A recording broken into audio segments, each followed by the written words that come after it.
Alright, testing, testing.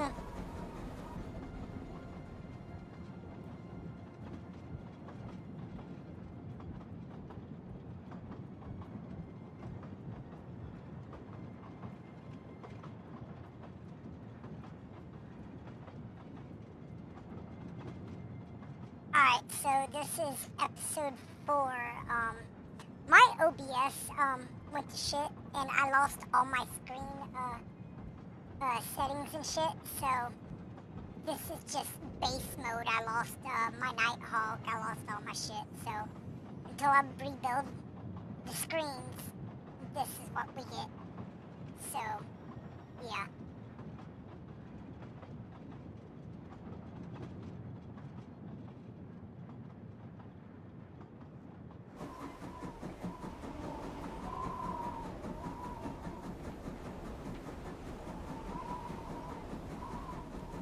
Now, is this super loud? Is this super loud?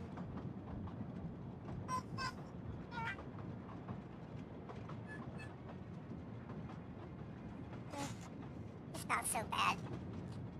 Alright. Let me tweet this shit out. Since I am actually fucking streaming.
Oh wow, I don't even have my face cam set up yet. Holy shit.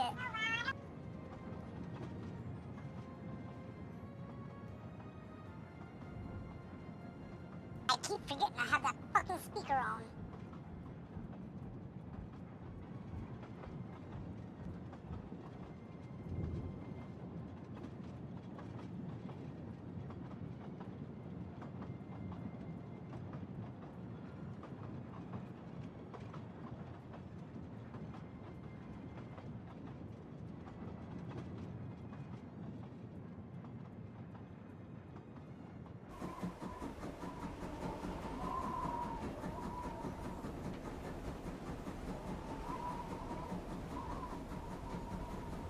Alright, we at 5 minutes. Let's go.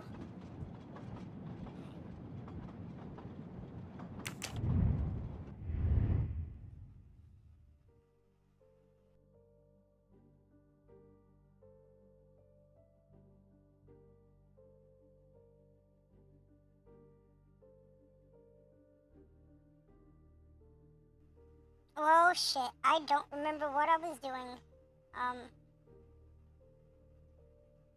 Okay. Uh,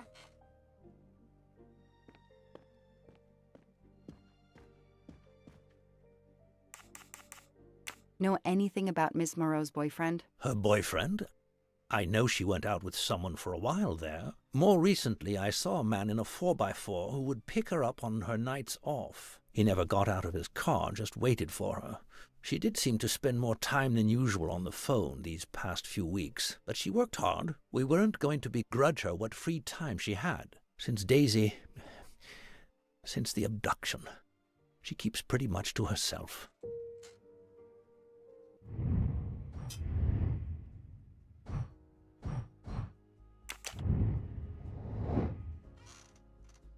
I need to check the identity of Miss Moreau's boyfriend. Right now, he is still a mystery.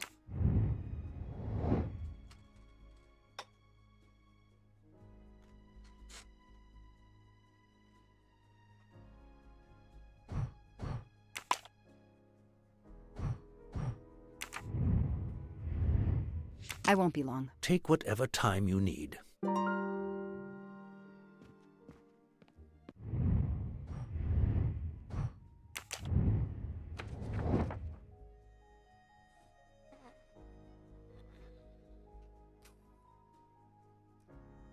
Select the one element in the file that matches what Colonel Armstrong told you.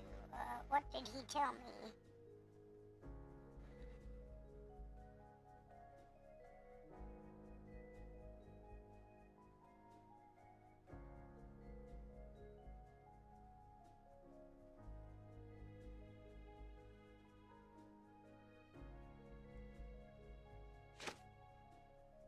Nothing shocks me here. These tire tracks could well be from Suzanne's boyfriend's 4x4. That's it. No rookie mistake there.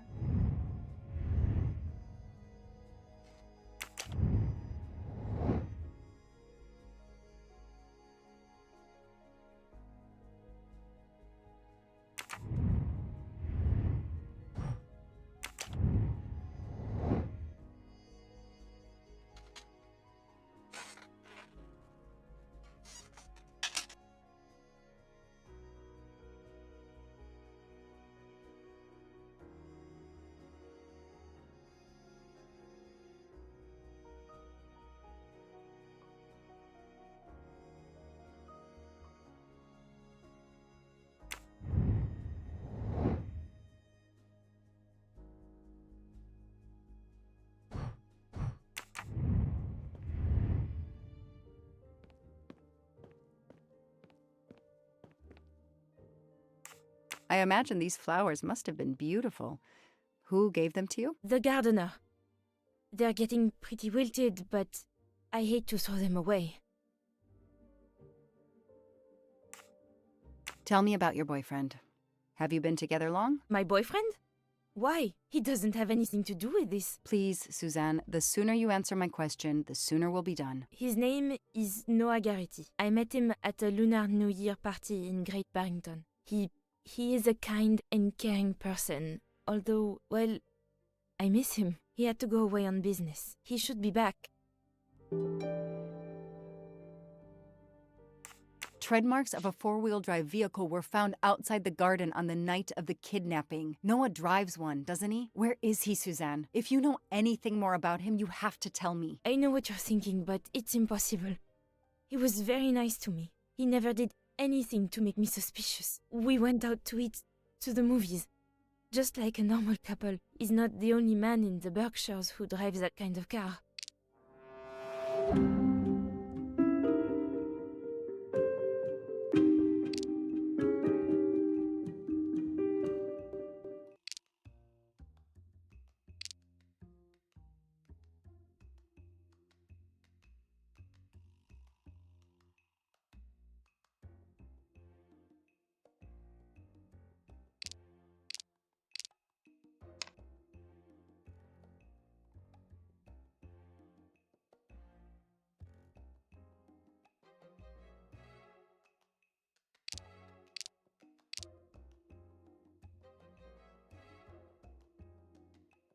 You really didn't notice anything strange about Noah until he vanished? He could get moody at times, as if he had a lot on his mind.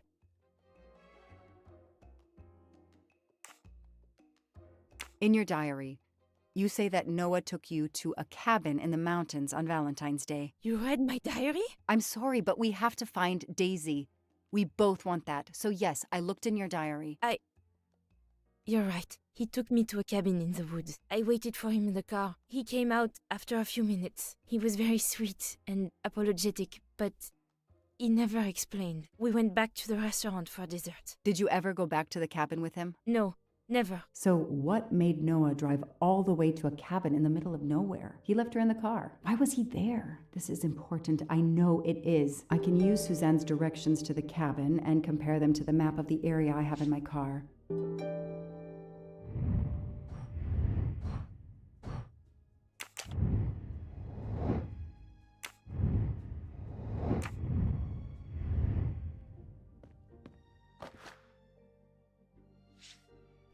There's gotta be mustaches around here. I gotta find them. What a dear child.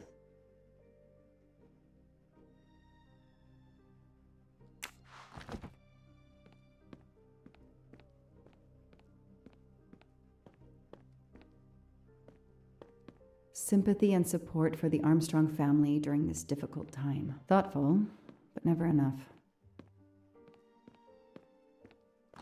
There's one.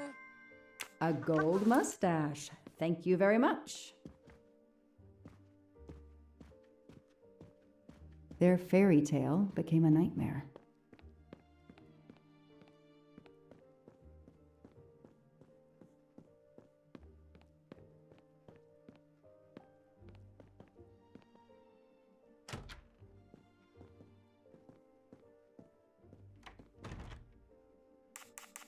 Can you tell me anything about Suzanne's boyfriend? I know she dated our chauffeur for a while. There was someone else she'd met recently, but I don't recall his name.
Thanks to the information Suzanne gave me, I should be able to find the cabin on this map.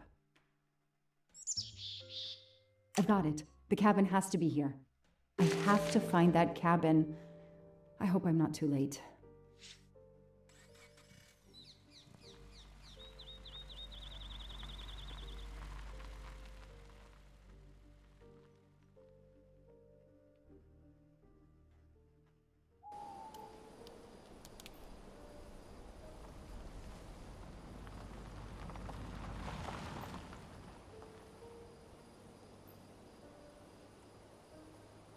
Okay, here is this famous cabin. Let's investigate. Noah brought Suzanne to this dump on Valentine's Day? What a romantic. That barrel is sturdy enough. I could climb on it.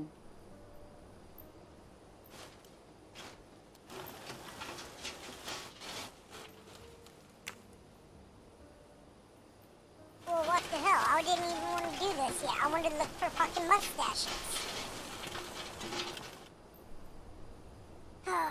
Lace eye.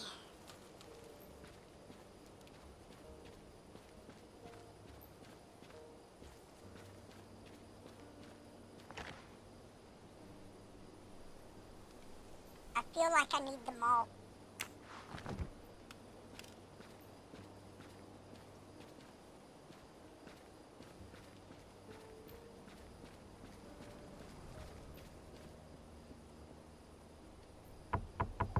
Hello?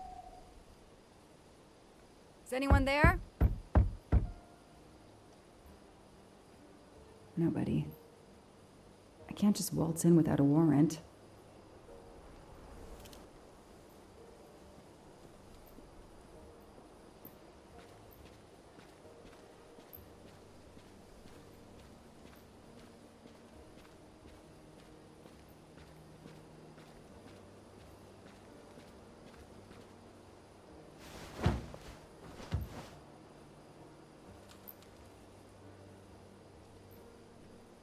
Ugh, an old hunting trophy, starting to molt.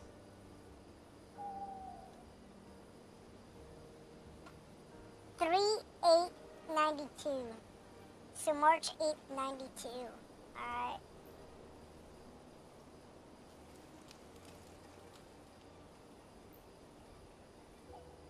It's Daisy's plush toy. If Fluffy is here, the kidnapper has been here. I have to get inside this cabin. It's Daisy's plush toy. If Fluffy is here. How do you get inside the cabin? Okay, I'm gonna take the maul. Alright. I'm gonna use the maul and beat down the door. A maul for splitting wood. Perfect for Yes. attacking doors. Aha. See, I smart.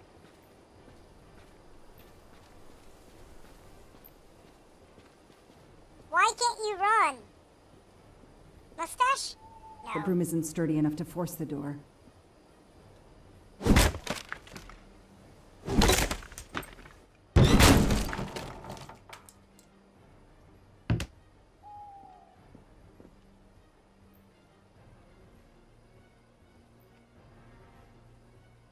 Look at that. A broken door to investigate. No need for a warrant.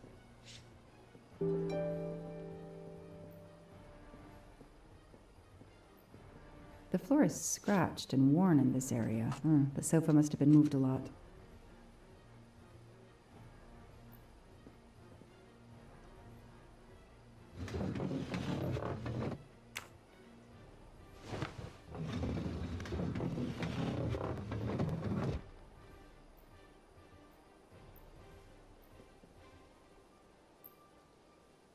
Okay, I feel like I'm missing, like, skipping a lot of shit. Damn, it's Oh, booby shit. trapped. If I move, it could go off. And that countdown tells me it wants to go off anyway. Yeah, this ain't good.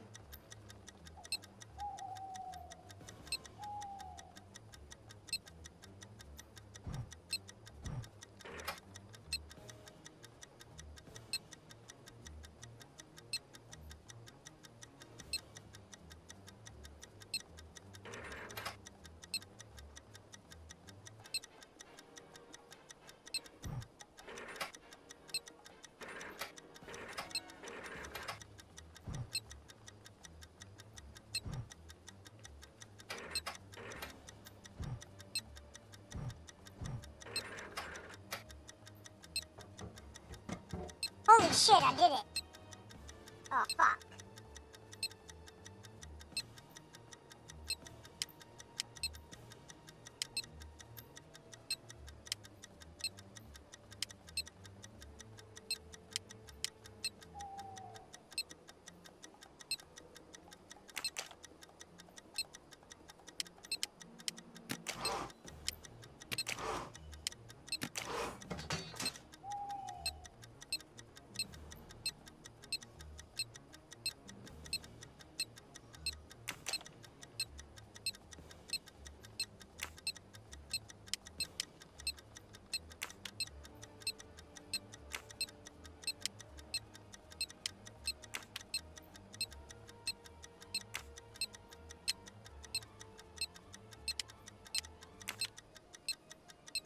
That should do it. Wow, I wonder if that's how close it was. This would have ended my investigation right here. These rods You are think? heading towards the canisters. It must be the trigger for the explosion. I smell a strong, sweet smell. Damn. I think these are filled to the brim with diethyl ether. Incredibly flammable. It looks like the kidnappers wanted to utterly destroy this place and whoever opened this hatch. A wooden crate? I have to open it. Open it, open it, open it! Oh no. Daisy. No. What, the kid is in the I fucking called crate? in my discovery of the body. Then there was nothing I could do except protect the site for forensics. Excuse me. The forensics team arrived an hour later, cordoned off the cabin with crime scene tape, and went to work, looking for physical evidence, fingerprints, testing for fluids, DNA, any clues science can uncover.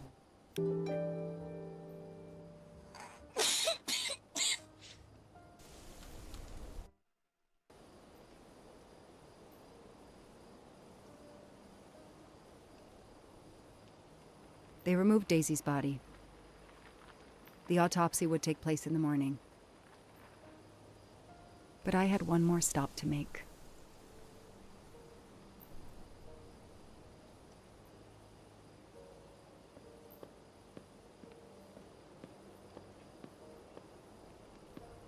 Can't you run? Run! Run!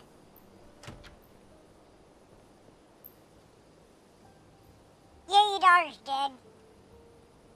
Couldn't help it.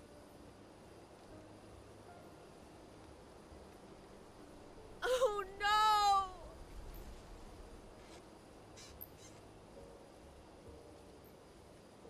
I don't have a be right back screen. Fuck.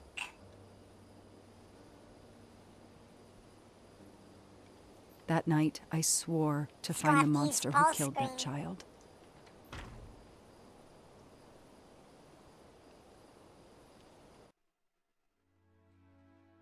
Chapter 4.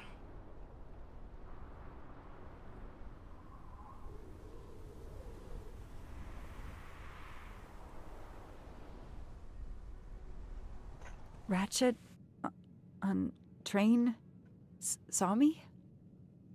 How? Daisy.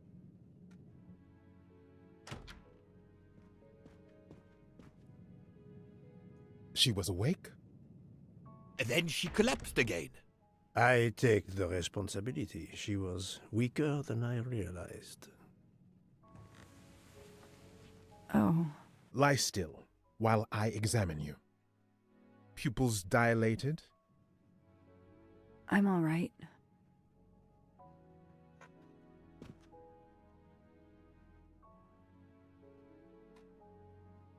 You are far from all right. You have been heavily sedated. Your pulse is very weak. I have to finish my story. Ratchet can't escape again. Can't escape. Have no fear of that, mademoiselle. Ratchet will not escape. We must hear her story. This woman needs rest.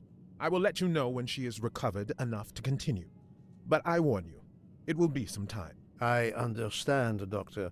Thank you. I have completed my preliminary examination of the deceased. I think that it will interest you. Indeed it will. And I have other witnesses to interrogate. You are right. Let's not put this poor woman in danger. There will be plenty of time for her to finish her story when she has recovered. By all means, tell me the results of your examination.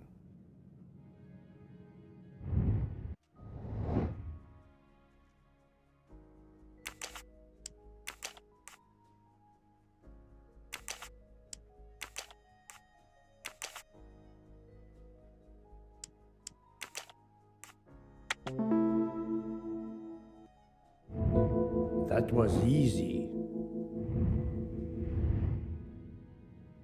Can you estimate the time of death? Rigor mortis was advanced. but not complete. I estimate the death occurred between midnight and 2 in the morning. That tallies with the witness statements I've collected so far.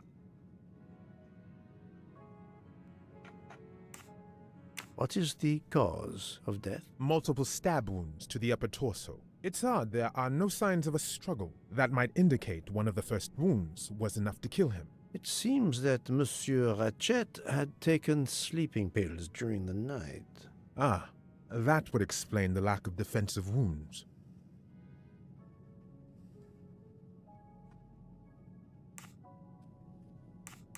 Mr. McQueen and Mr. Masterman told me that Monsieur Ratchet didn't smoke. Can you confirm this? I can't say without a more extensive post-mortem. What can you tell me about the stab wounds? I counted 12 in all. 1 or 2 are so slight as to be practically scratches. On the other hand, at least 3 would be capable of causing death. The angle of the wounds is instructive. Most appear to have been struck by a right-handed person.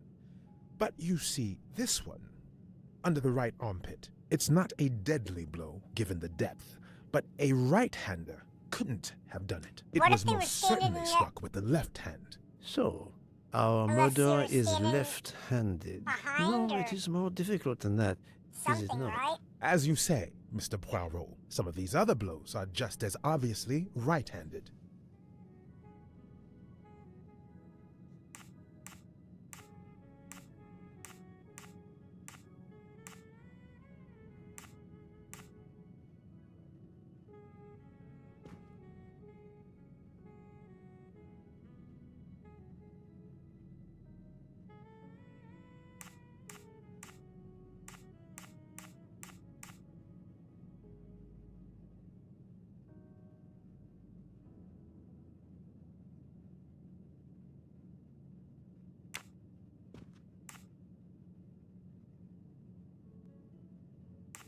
Do we have a first and second murderer, as the great Shakespeare would put it? The first murderer stabs his victim and exits left, turning off the light. Then a second murderer comes in the dark, does not see his or her work has been done, and stabs a dead body. Magnificent. You think so? I'm glad. It sounds to me a little like nonsense. Thank you, Doctor. Excellent work under difficult circumstances. Please let me know when I may speak again with Mademoiselle Locke. Of course.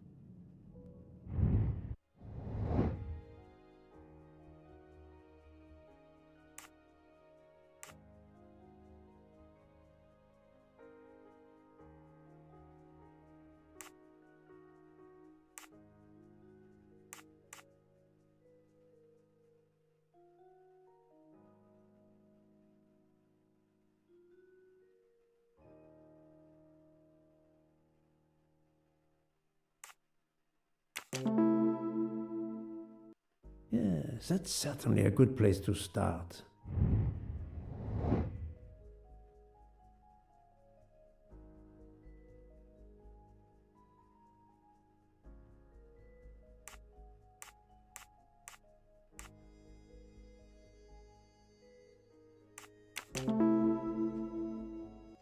Yes, I have personally seen some passengers smoking. I just have to remember who they were.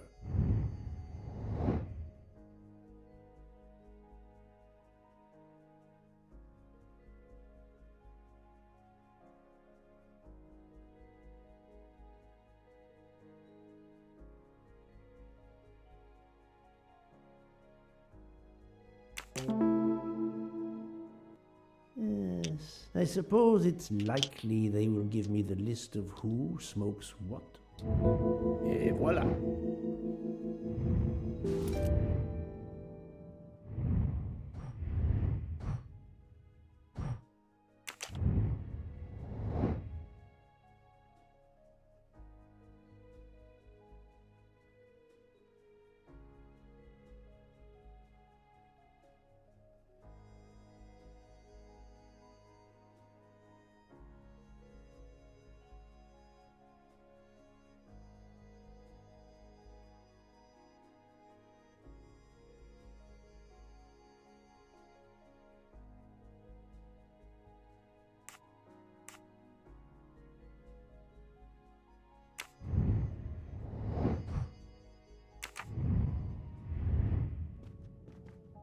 How is Mademoiselle Locke, Doctor? Her vital signs are improving, but she is still unconscious. I understand.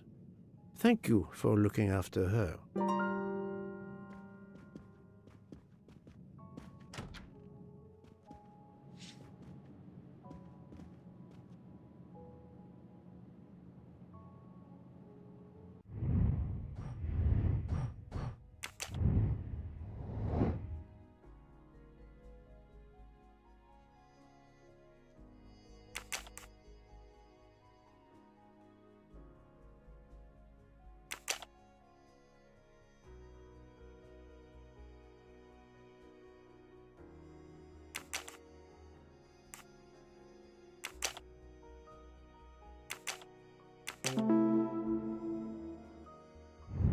I'm right again.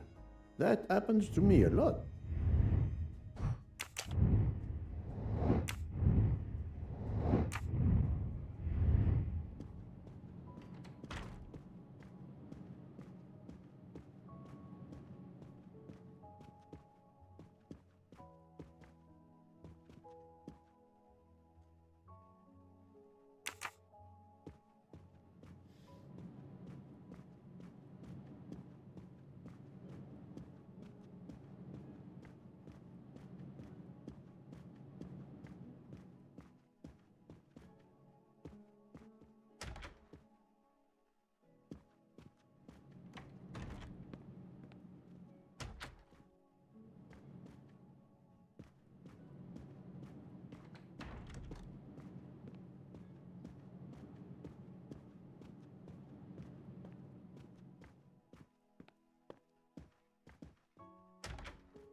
Most of the passengers pass by the bar during the day. They eat, drink, write.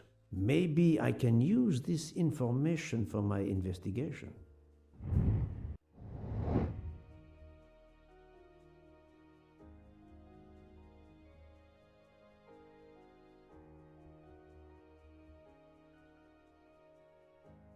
Good. Yes, it could work. He appears to be an observant young man and serves the passengers regularly.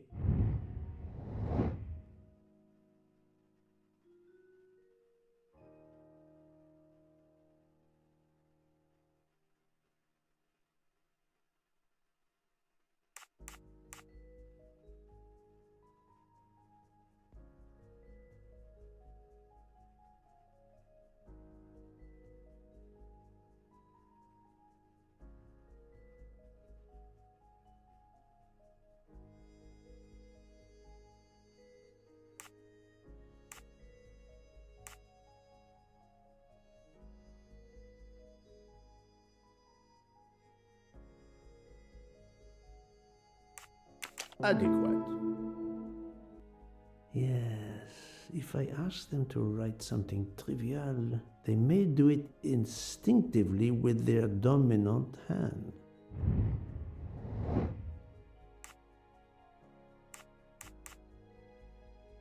Right. Yes, I will remember which people use their right or left hand. That was easy.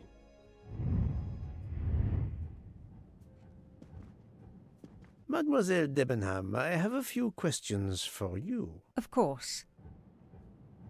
Let's start with your movements last night. There's little to tell. I went to bed and slept. Did you know the man who was killed? I saw him for the first time during lunch yesterday. Did you notice anything about him? Well, if I believed in auras, I might say he seemed dark.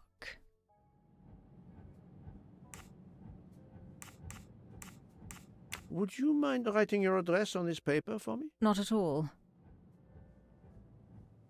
That's it. Mademoiselle Debenham is right-handed.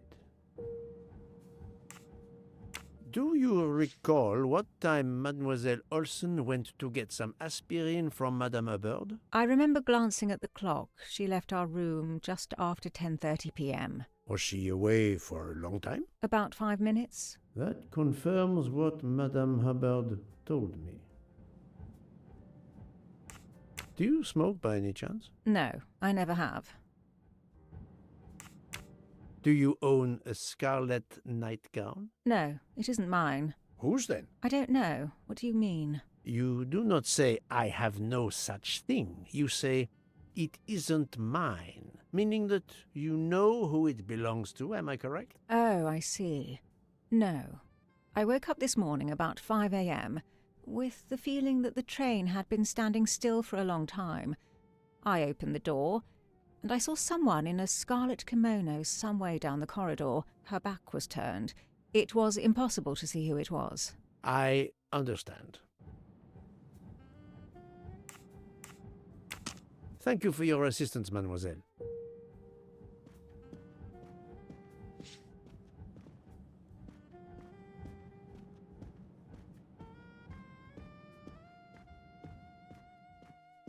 Mademoiselle, I am sorry to disturb you, but I need to ask you a few questions. Are you the investigator? I am.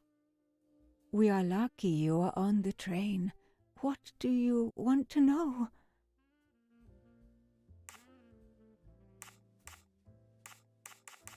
Perhaps you will be so amiable as to write me down your address. With pleasure. Mademoiselle Olsen is indeed right-handed.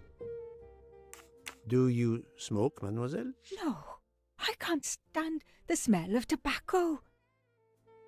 Do you have a scarlet silk kimono, mademoiselle?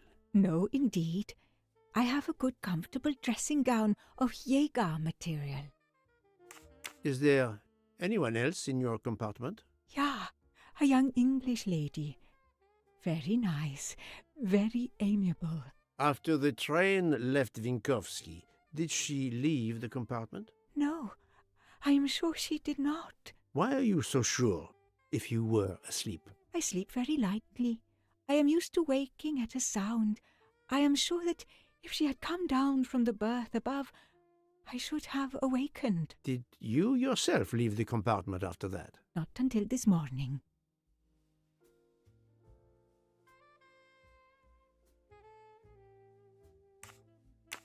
I hear, mademoiselle, that you were the last person to see the murdered man alive. I do not know. It may be so. I opened the door of his compartment by mistake. I was much ashamed. It was a most awkward mistake. You actually saw him? Yeah, he was reading a book. And what did you do after that, mademoiselle? I went in to the American lady, Mrs. Hubbard. I asked her for some aspirin, and she gave it to me. I usually carry extra aspirin for the refugees, but I gave mine to a camp in Turkey. They needed it more than me.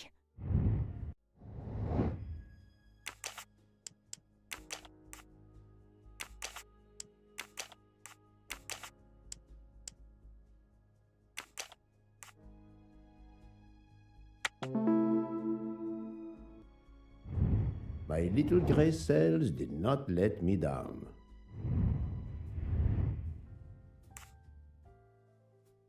Did Mrs. Hubbard ask you whether the communicating door between her compartment and that of Monsieur Ratchet was bolted? Yes, And was it?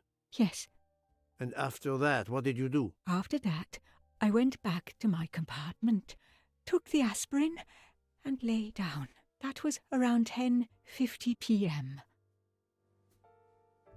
This was a very interesting conversation, mademoiselle. I thank you. If you have any other questions, I'll be in my compartment. Good luck, Mr. Poirot.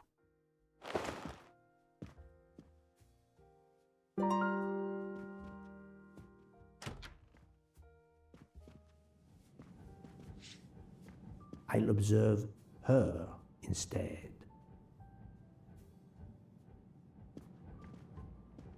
I'll keep an eye on them instead.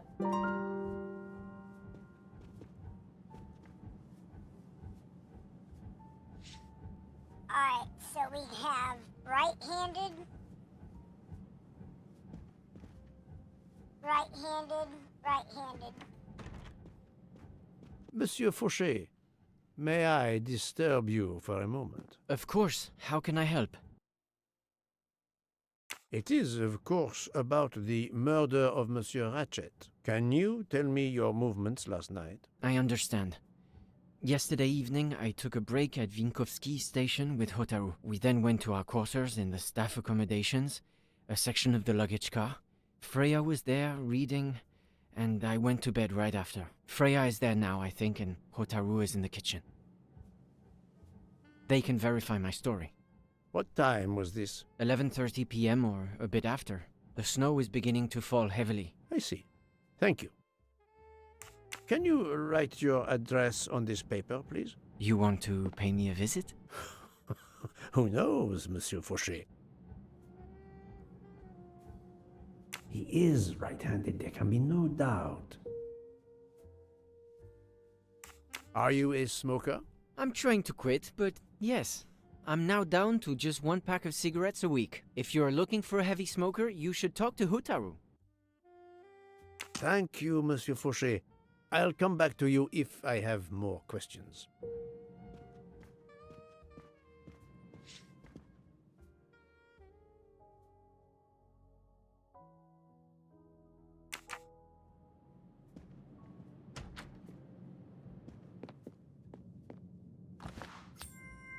Another golden moustache to treasure.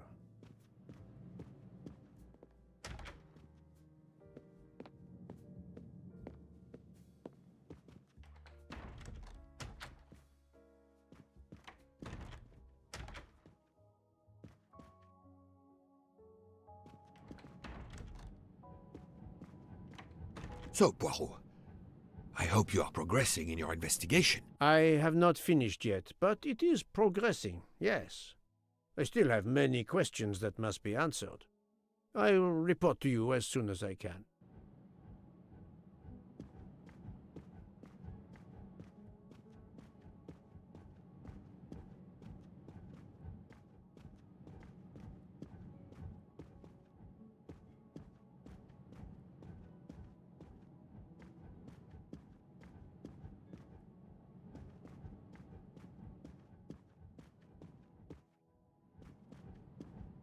So, Poirot, I have not...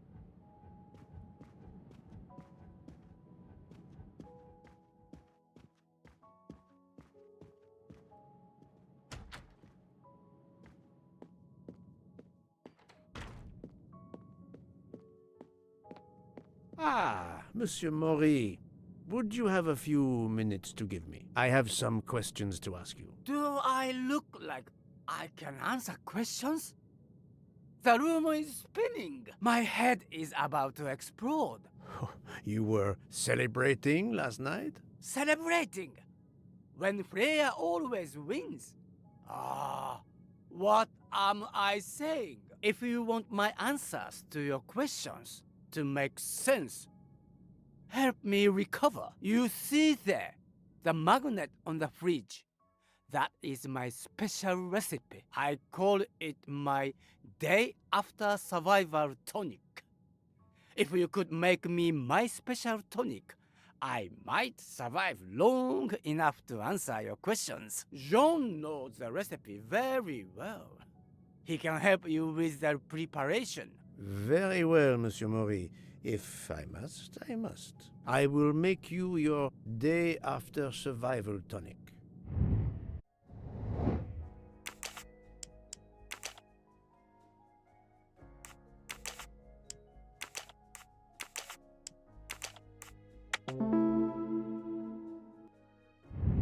Et voilà.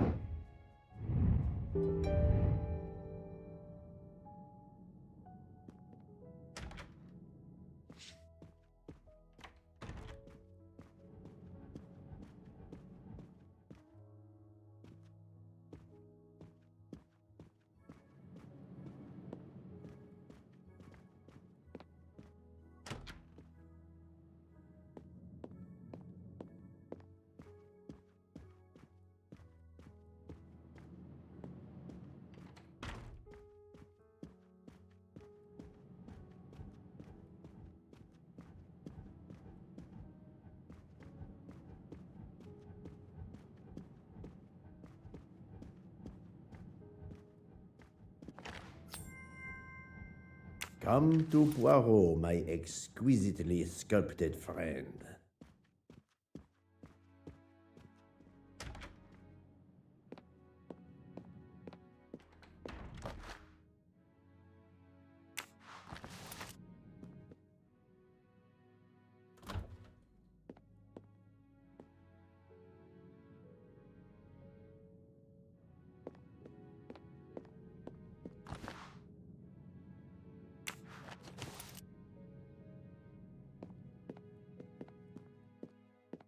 I can use this lemon squeezer to get juice if I find fruit. I can use this.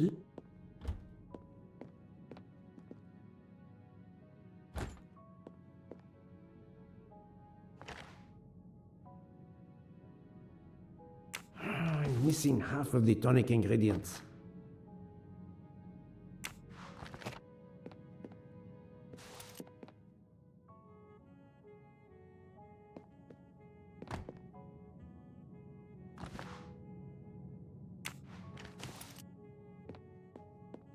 How are you feeling, Monsieur Mori? Do you have my tonic? I can barely think.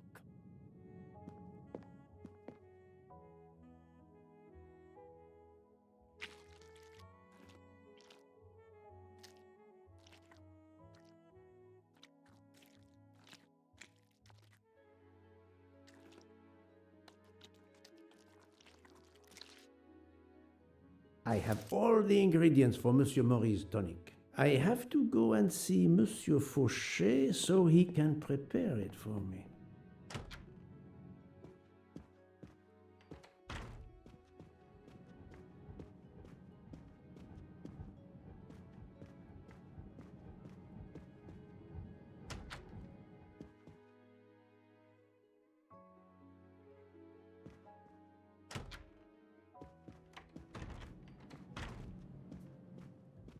Monsieur Fauché, may I disturb you for a moment? Of course. How can I help?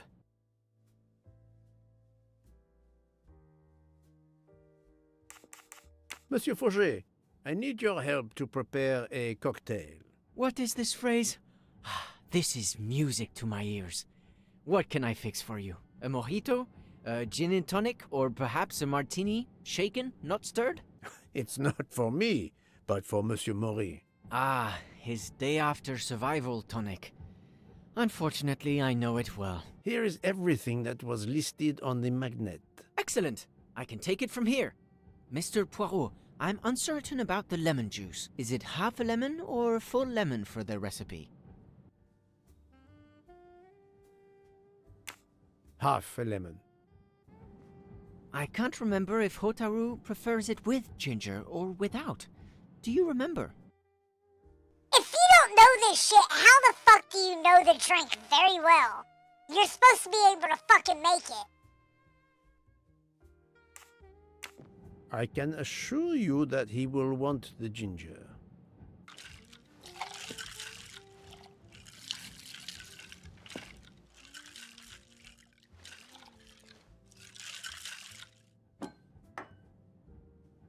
There you are, sir. Hotaru will be himself again. Excellent. Thank you very much.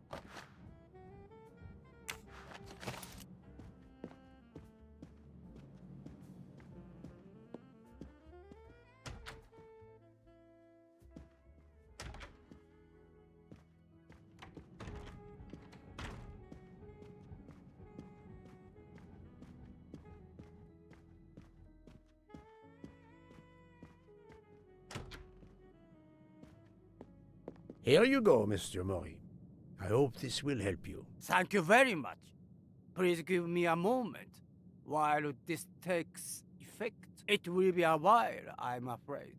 But I will not move from the kitchen. Since I have to wait, do you know where I can find Mademoiselle Nielsen? She is in the staff quarters in the luggage car. If the door is locked, John will have the key. Thank you. I will return.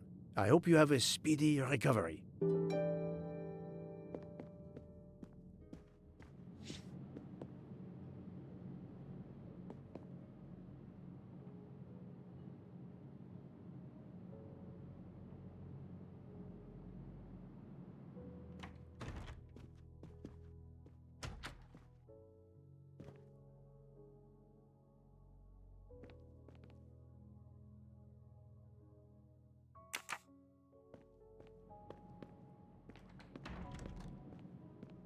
It's locked.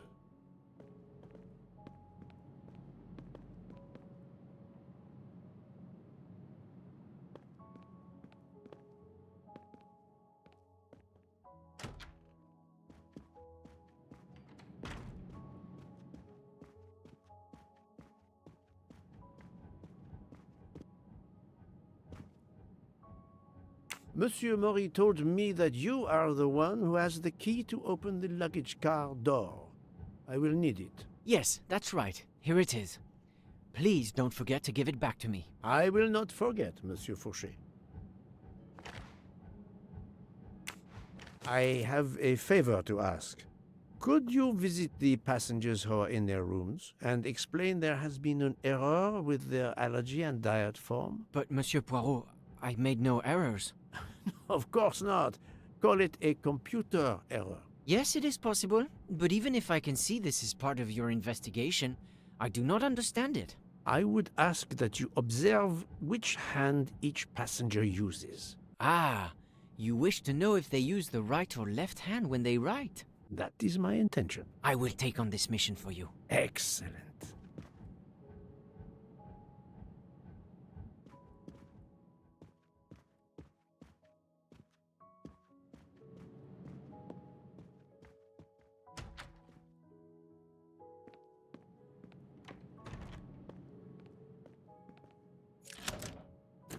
That's it.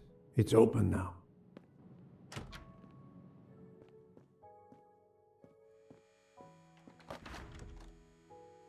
A deck of cards. I suspect they were reading diamonds and spades instead of books.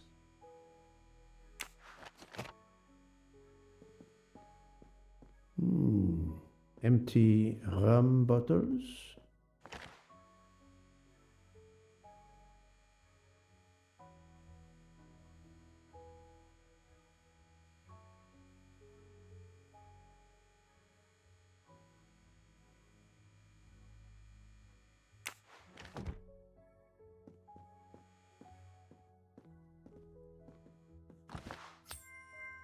You can never have too many of these.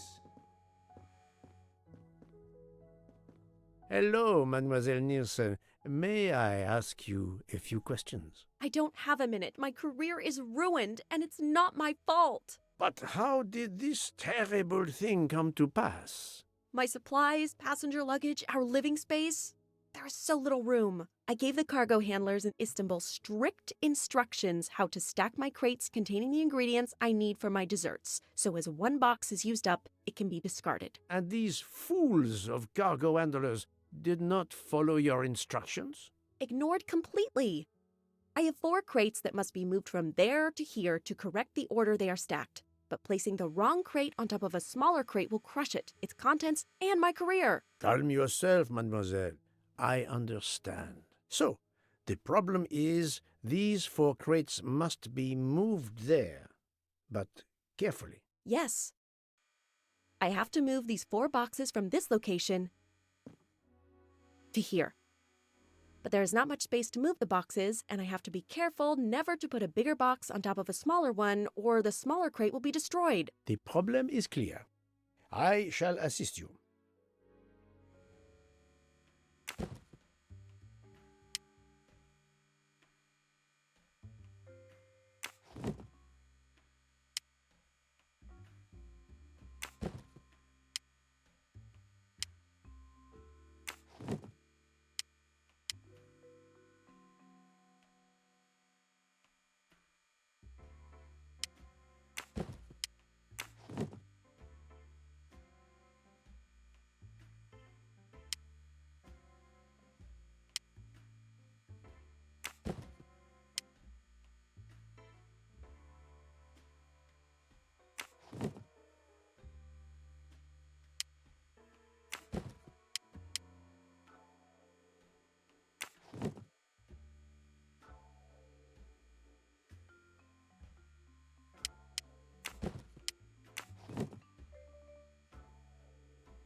Et voilà! You are a lifesaver. Or at least a dessert saver. Thank you, thank you. I will gladly answer your questions.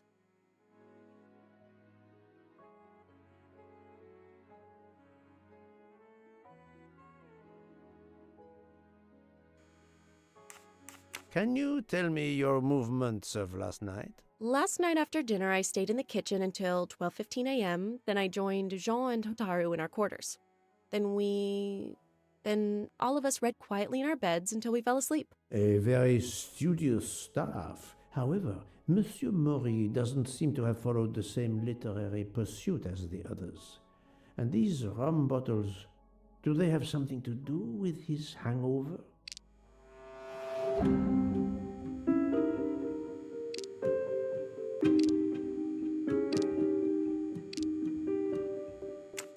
I rather think that you didn't just read last night. What makes you say that?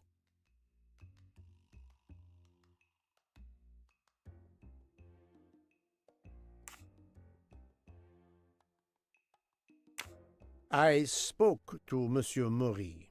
He seemed to be quite hung over. He even asked me to make him his day after tonic. He blurted out, "Freya always wins." Wins what? Looking around, it is clear you were gambling and drinking most of the night. You don't understand. It's late when we're off duty, but we need to unwind. And now there's been a murder? Yes, I admit it. We went overboard last night. But please don't tell Mr. Book. It's against regulations. We could all be fired. Mademoiselle, I realize your difficult jobs have been made more difficult. But as you say, there has been a murder. I must have the truth. Of course. I'm so sorry. It's not such a crime. I'll leave it there and check in with Monsieur Fauché. Would you mind writing your address on this paper? I'm asking everyone on the train for addresses, in case I need to contact them once they leave the train in Paris. I understand. Yes, that's it. Mademoiselle Niersen is right-handed. Do you smoke? No, I never have. Thank you. Thank you for your answers, Miss Nielsen. You're welcome.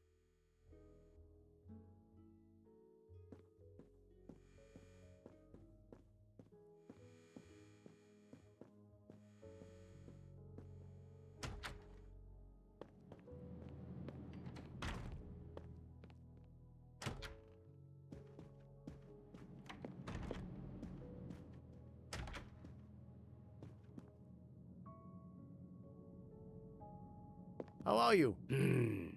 It's better. Thank you. Then may I ask you some questions? It will not take long. Quickly, please. I have hungry passengers to feed. Très bien. Can you tell me your movements last night? Oh, nothing special. When I went off duty, I joined John and Freya in a compartment. I read for a short while, then went to bed early. Reading? I'm not sure you have recovered enough to tell me the truth. Don't waste what little energy you have recovered to lie, Monsieur Mori. Yes, sorry, Mr. Poirot. You're right.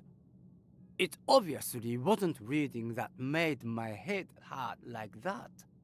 But if you told Monsieur Book, it could mean my job. I will keep your secret, but I am investigating a murder. You must tell me the truth. Thank you. Please, write your address on this paper. My address? I don't see why. I think I hear Monsieur Book approaching. My address? Yes, of course. Another right-handed person. Not surprising, most people are. You are a heavy smoker. My job. It is very stressful. Would you happen to know who vapes on the train? A banana flavor? Oh, yes. The smell disgusts me. What is wrong with the good tobacco? I do not have time to answer that. Who is it? I've only seen one person who vapes. It's Captain Arbuthnot. Captain Arbuthnot, I see. Your testimony was invaluable to me, thank you. Take care, Monsieur Maury. My palate depends on your good health.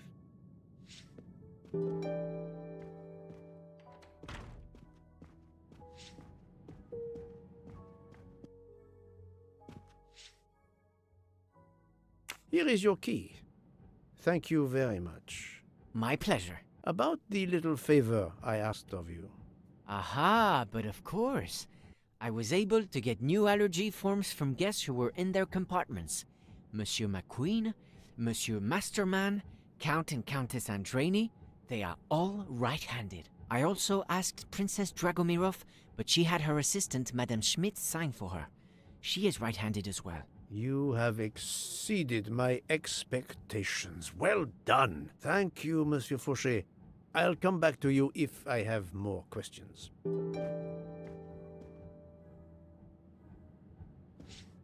So, Poirot, I have not...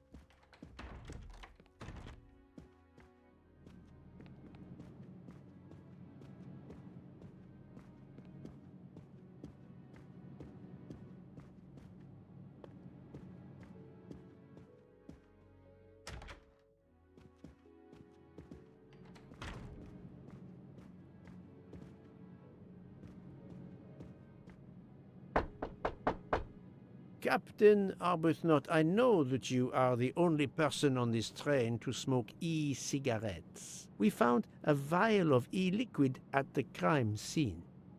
Will you talk to me about this, or should I pass on what I've learned to the police? All right. Come in if you must.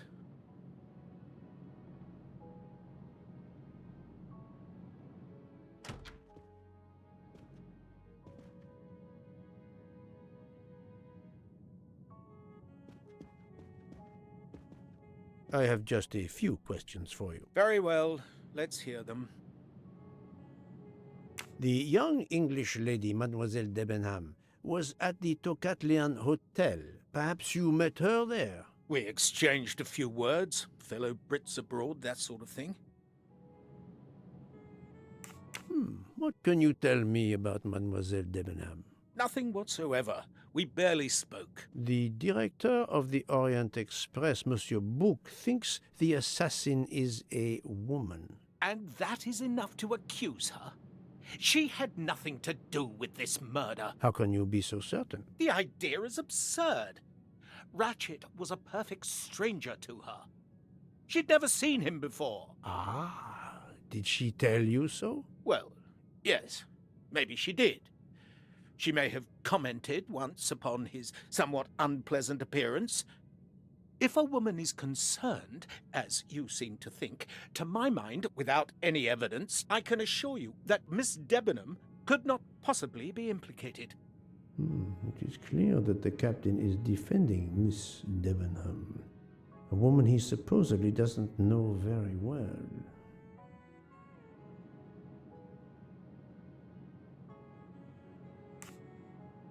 What were you doing last night around 1:15? 1:15? I believe I was still talking to that young American fellow, Mr. McQueen, the secretary of the man who was killed. We were in his compartment. He was a friend or acquaintance of yours? No, I never saw him before this journey. We'd hit it off at dinner, and the conversation continued into the early hours. Until what time was that? Until 1:45 or so. Then I retired to my room and went to sleep.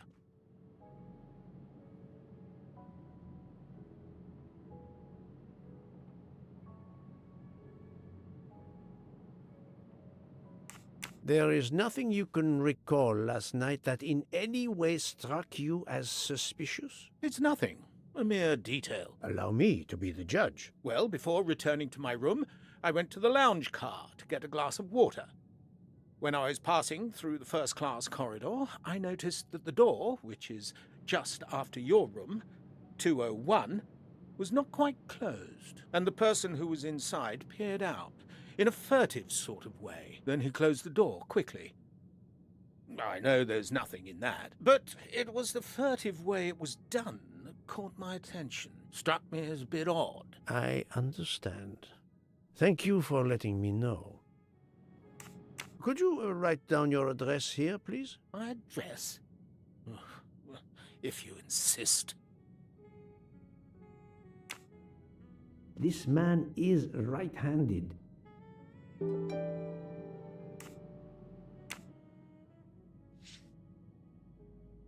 Is this e-cigarette liquid yours? What flavor is it? Banana. Well, that is awkward. That's my flavor of choice. But I have no idea what it was doing there, whatever. Can you explain how it ended up there? I have no idea. I never entered the man's room, Poirot. That's the truth. Thank you, Captain. You're welcome.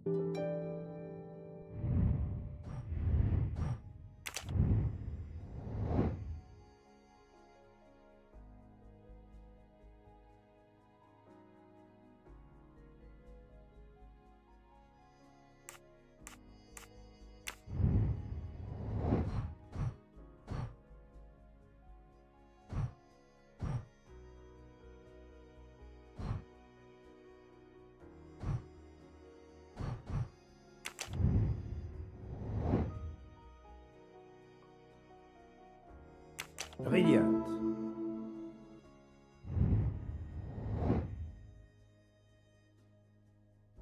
No, not good. Are you a smoker? Indeed. Well done.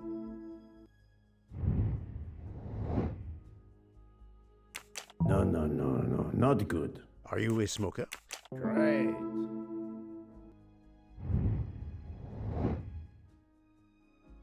This is wrong. But I'm never far from the truth. Are you a smoker? Yes. Great. Et voilà.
Captain Arbuthnot is the only passenger to smoke an e-cigarette. Even if this liquid in Ratchet's room is a solid clue, he has an alibi.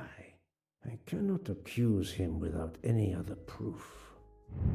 I'm right again. That happens to me a lot.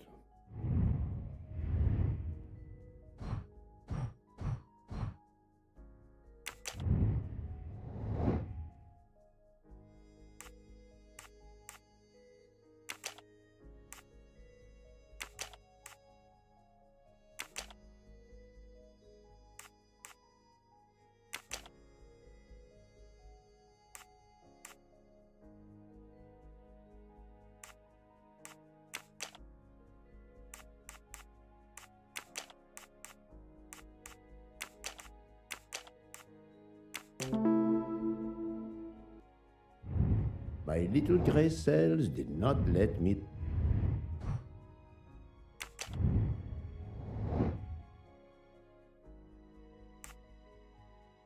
Good.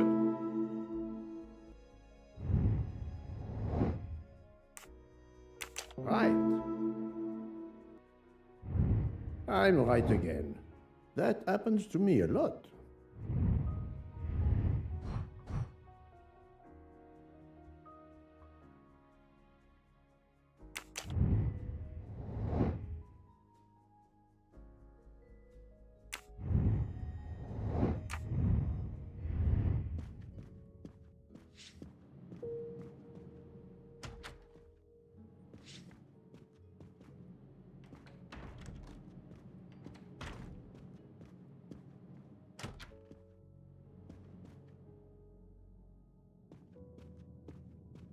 How is Mademoiselle? A vital sign. I understand.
No, not good.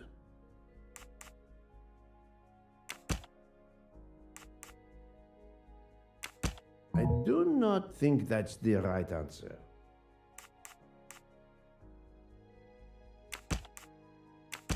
Think, Poirot. That is not a good answer. I must admit I'm not right this time.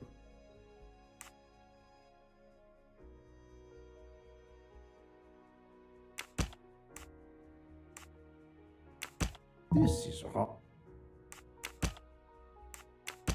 Think, Poirot.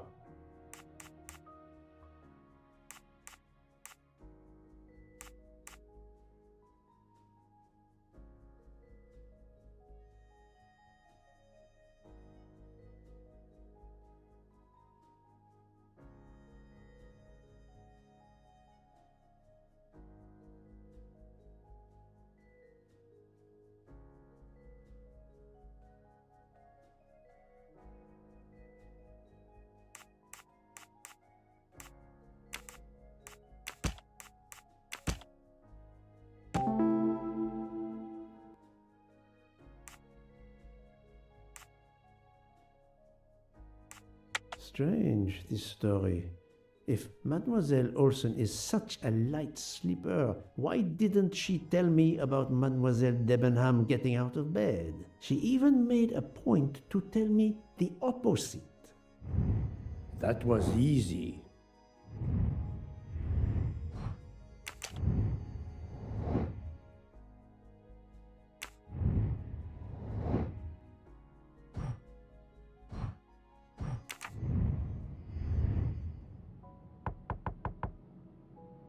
Pardon this intrusion, Mademoiselle Olsen, but something you told me earlier confuses me. Oh, please, come in.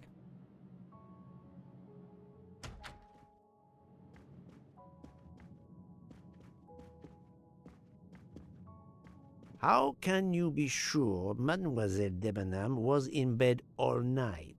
As I told you, I am a very light sleeper. The slightest noise wakes me up. If Fraulein Debenham had gotten out of her bed, I would have heard her. I got up this morning around 8 a.m. She was sleeping soundly.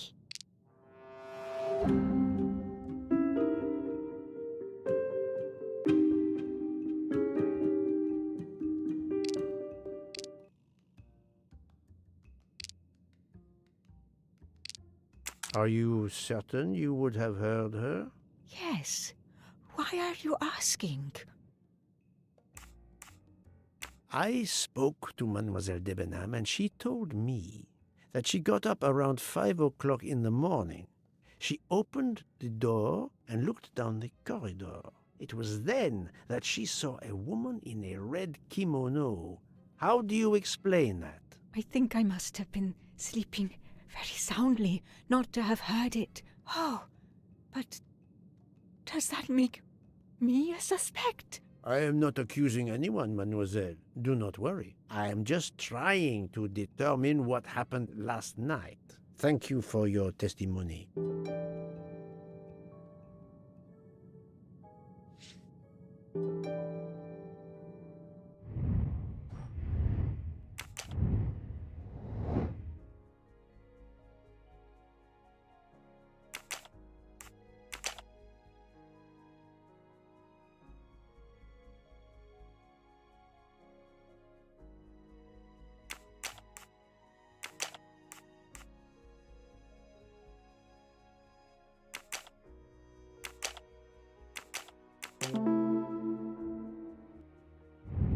That's the right answer.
Holy shit.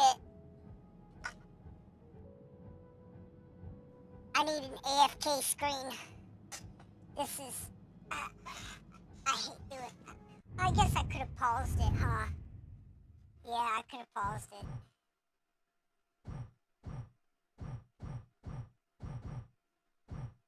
There's an actual pause menu. That's kind of cool.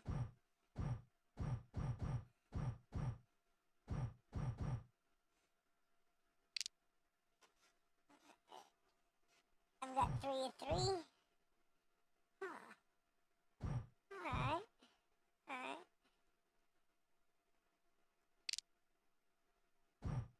All my clues. Oh, cool. Cool, cool.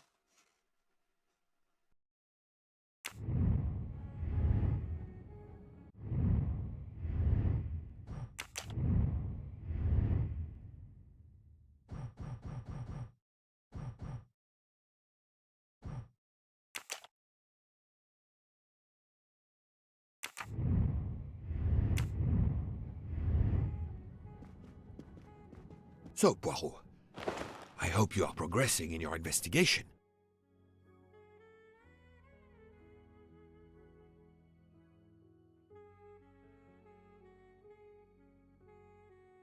There is no trace of the murder weapon on the train, as yet. The killer could have hidden it anywhere. It must be somewhere. Indeed, as you say, it must be somewhere. According to Dr. Constantine's report, the stab wounds were made by at least one right-handed and one left-handed person, and with different strength. For the moment, everyone I have checked is right-handed. It is impossible to draw any conclusions as yet. However, I still have a few people to interrogate, notably the Russian princess. You still have many avenues to explore? Indeed, the case is far from over, mon ami. I identified the person responsible for the bottle of liquid for the vape found at the crime scene. So, this is our culprit? Do we hold him? No, unfortunately, this bottle belongs to Captain Arbuthnot, but he has an alibi, confirmed by Monsieur McQueen for the time of the murder. Monsieur Bouc, Monsieur Poirot. Michel, calm down. But it's Mrs. Hubbard. She says she found the murder weapon in her room. She's very upset. Let's go, Poirot.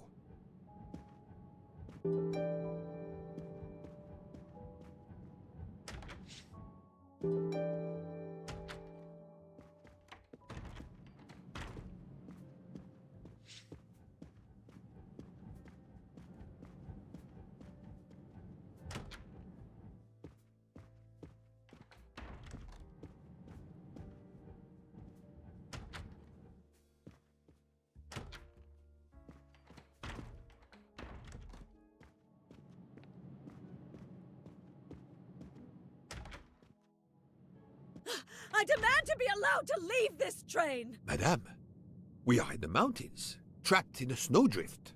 Stating the obvious, there is a murderer among us. He had the audacity to hide his weapon in my room. Please, Madame Hubbard, take a deep breath and tell us what occurred. Where did you find the knife? I wanted to get a handkerchief from my purse, and when I opened it, I saw it! A bloody knife!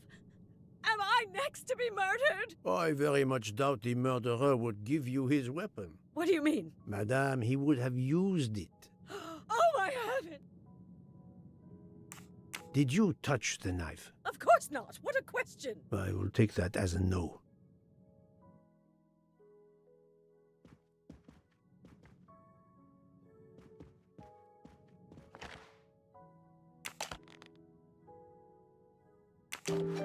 Is this knife the real murder weapon, or is it a red herring?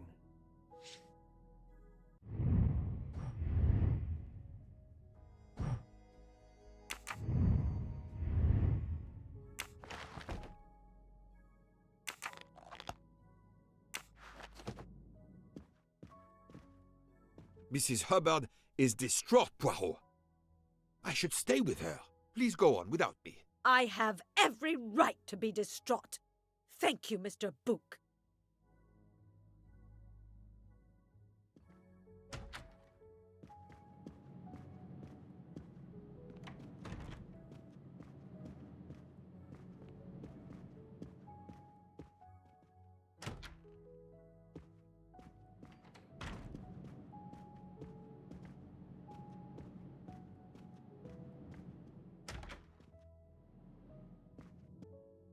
Dr. Constantine, we may have found our murder weapon. We need to make certain. There is a pretty quick way to be sure.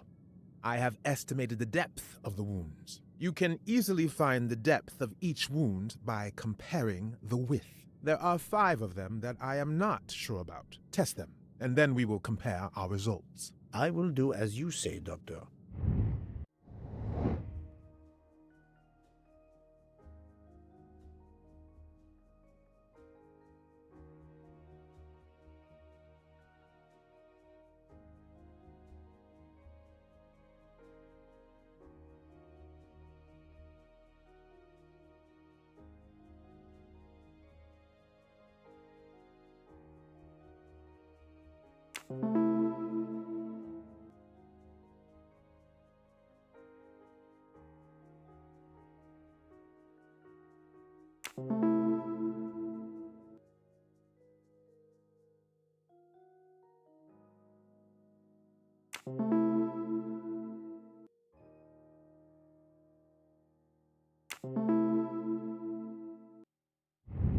My little gray cells did not let me down. What do you think, Doctor? Is this knife really the murder weapon? There can be no doubt. You found the same depths as the estimates I made during the preliminary autopsy. I can assure you that you hold in your hands the weapon that took Ratchet's life.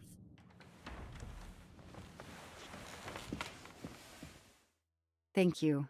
I feel way better now. The rest gave you time to sleep off most of the effects of the drug. I'm still a bit groggy. That's understandable. Are you able to continue your story now? Yes. Yes, I think so. Where was I? You were explaining how you returned to the Armstrong house to tell them their poor little child was dead. Yes, that's it. I felt helpless. My part in the case was officially over, but I knew I couldn't let it go. Daisy deserved justice.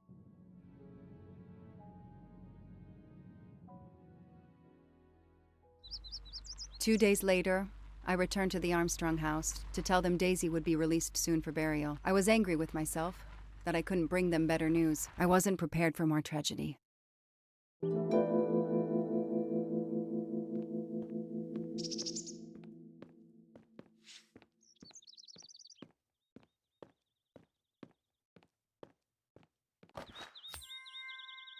Help yourself, Joanna. You earned it.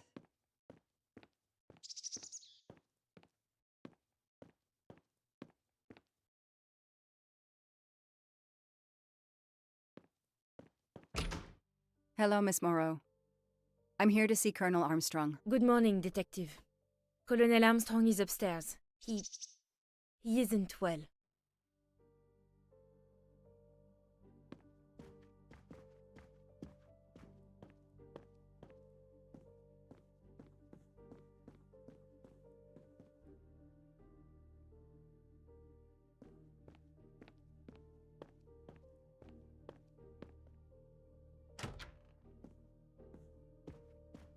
Good morning, Colonel Armstrong.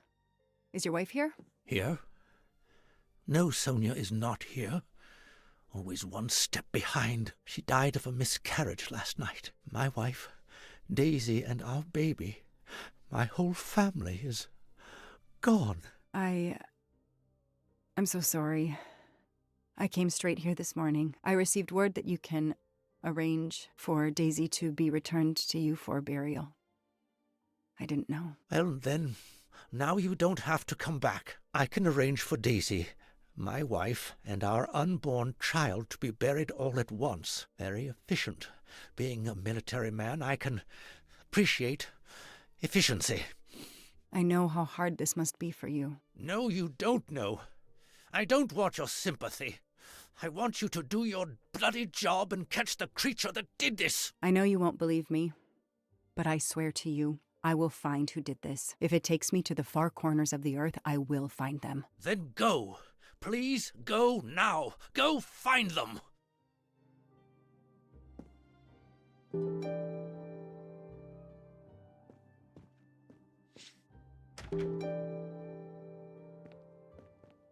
The house that once held the laughter of a child now feels so empty. I'm not giving up.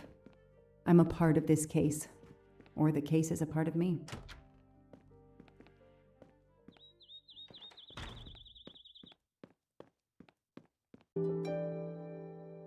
All units, Hike is in the vicinity of the cabin where Daisy Armstrong was found, spotted a pickup truck drive through the barricade tape, and then head up the dirt road toward where the subject cabin is located. Any car nearby who can respond? Unit 28, we can respond, but we're a ways away.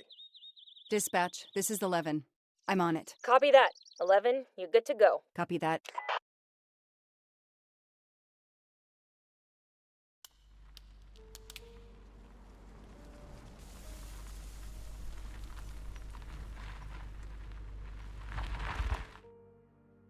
Okay, there's the pickup.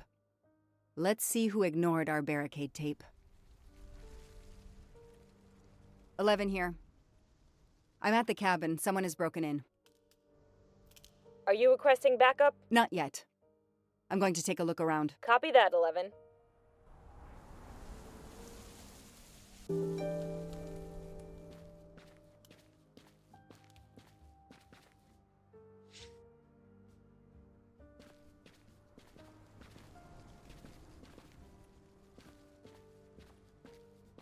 Somebody ignored the barricade tape. Footprints.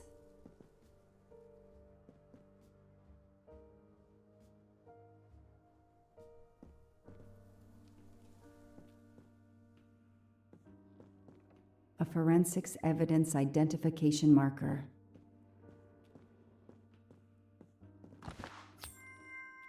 Not really my style, but I'll take it. Forensics had to go through this place with a fine-tooth comb.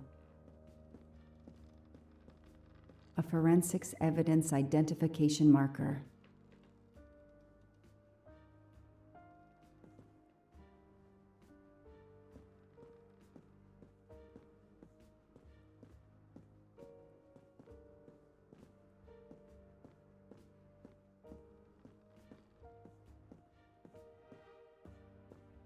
Duct tape to silence Daisy's screams. Damn it, Daisy. I will find whoever did this to you. He's not here.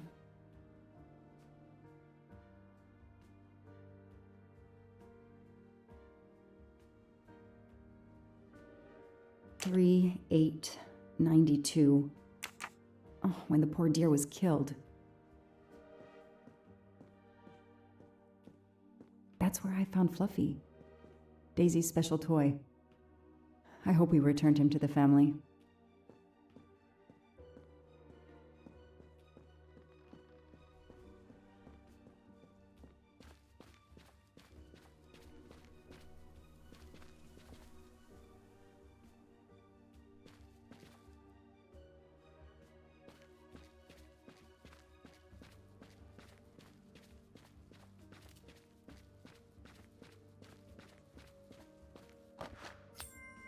Shiny facial hair.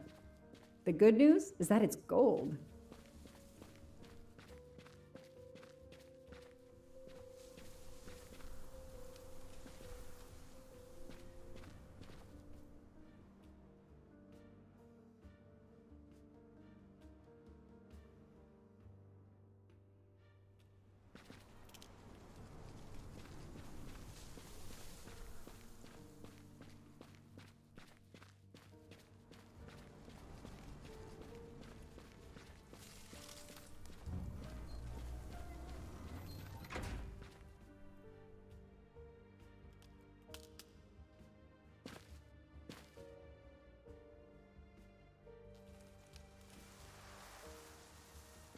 Don't shoot, officer. I'm on your side.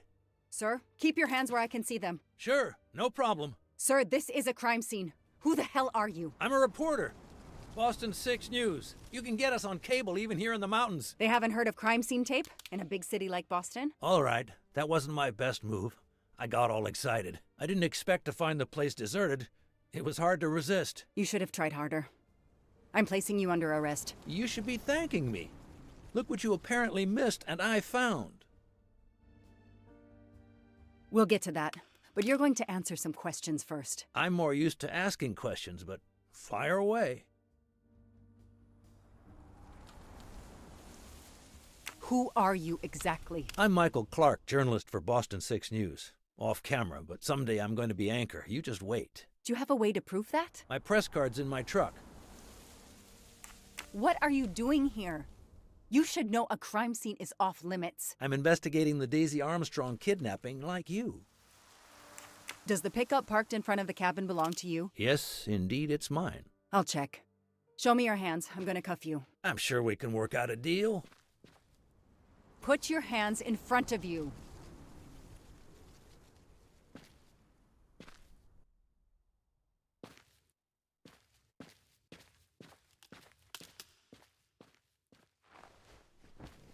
Aren't you going to read me my rights? You have the right to remain silent. I really wish you'd exercise that one.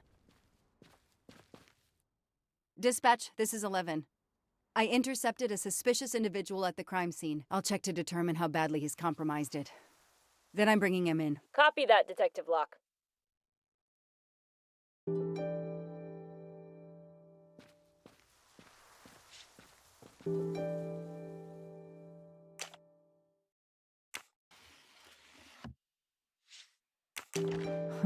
Car keys in the sun visor. A classic hiding place. Well, at least on TV.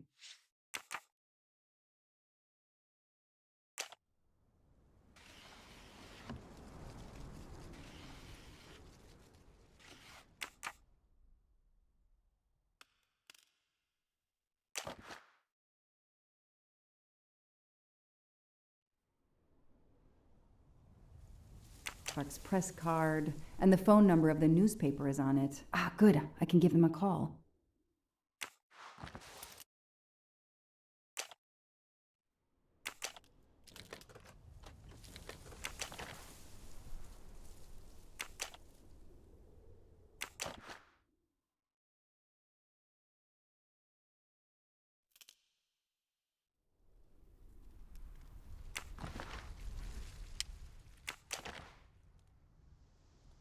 Clark's driver's license seems to be in order. Clark's driver's license seems to be in order.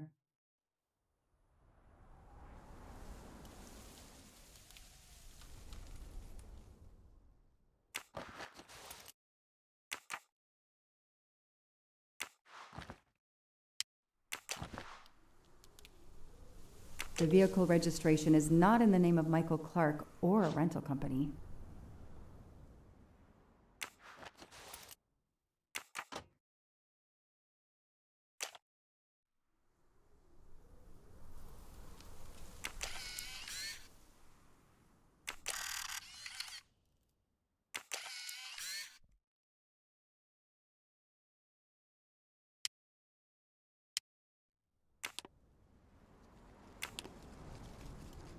Candid photos of the entire Armstrong family. A reporter just doing his job.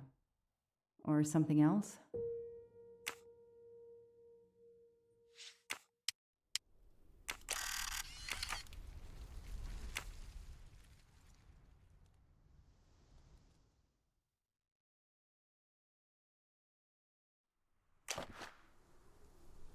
Telephoto lens. Not so surprising for a journalist.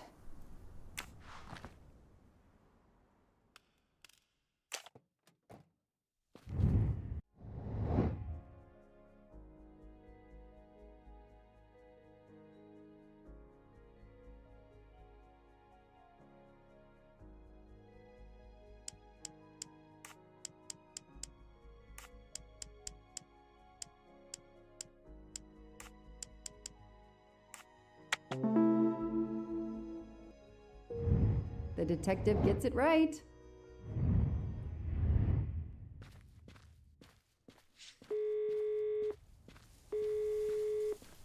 Hi, I'm Detective Joanna Locke. Berkshire Police. I'd like to speak to an editor, please. One moment, please. Hello, Detective Locke? This is Abby Wilson. I'm a senior editor. What can I do for you? Does a man named Michael Clark work for you? Yes, he does. Why?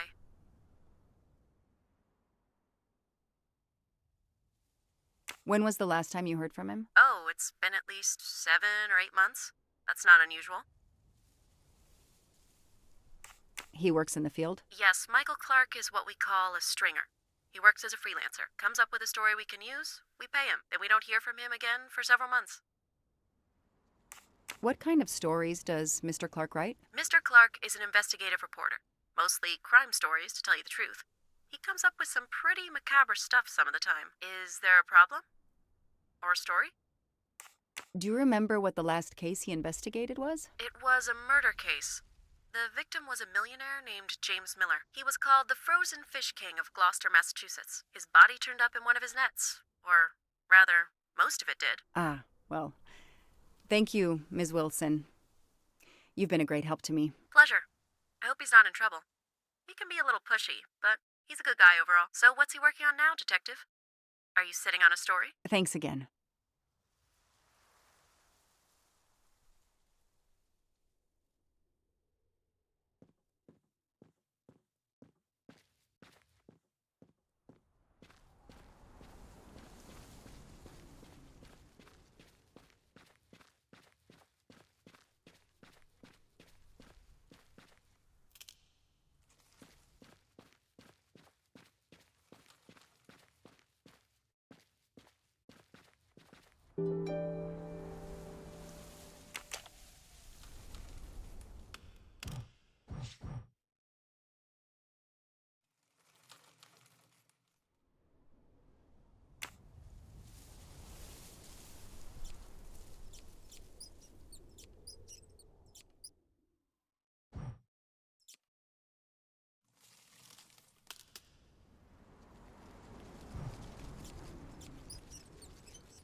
Yes, I knew I could do it. I can always use safe cracking as a career move.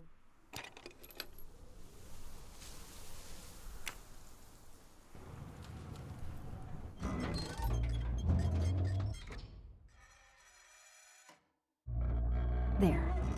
Now let's see what secrets you're hiding.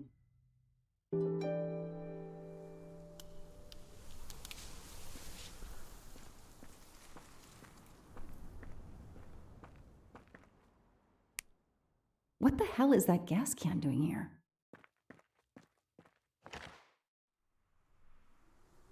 The cap's been damaged, and some gasoline has leaked out.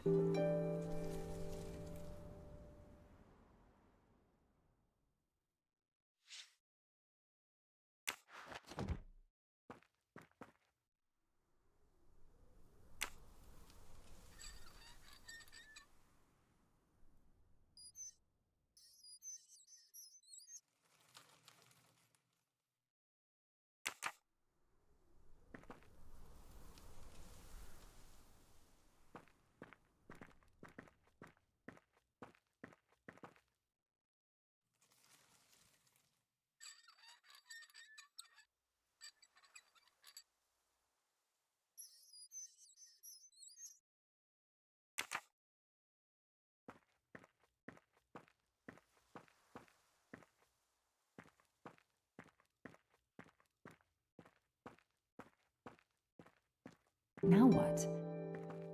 I have to turn the power back on to open this magnetic door. No, doesn't work.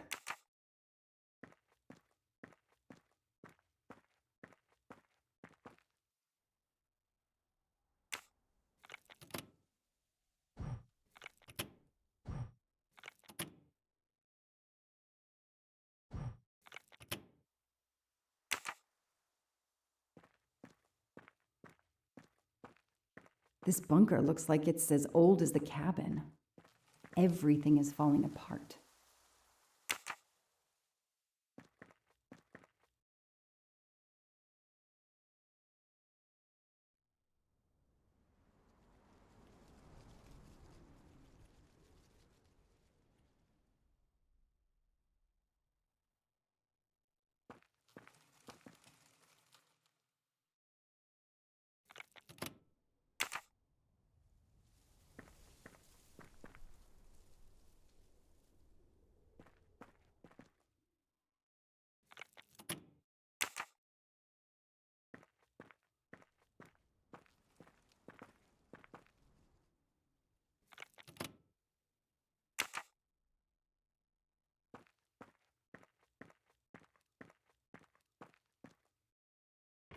Let there be light.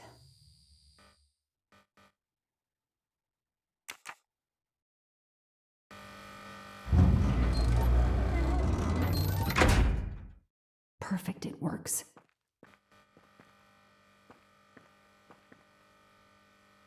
February 24th, the day of the kidnapping. They knew about the party and everything.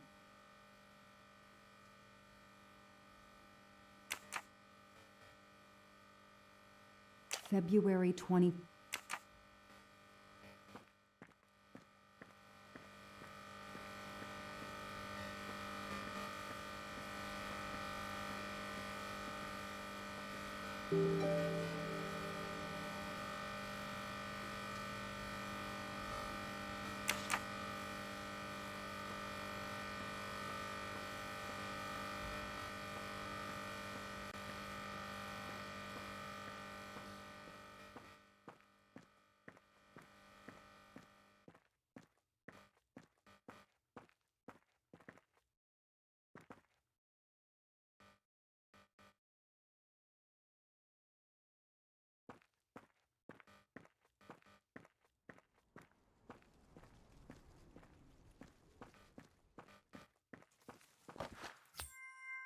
I've earned a gold mustache.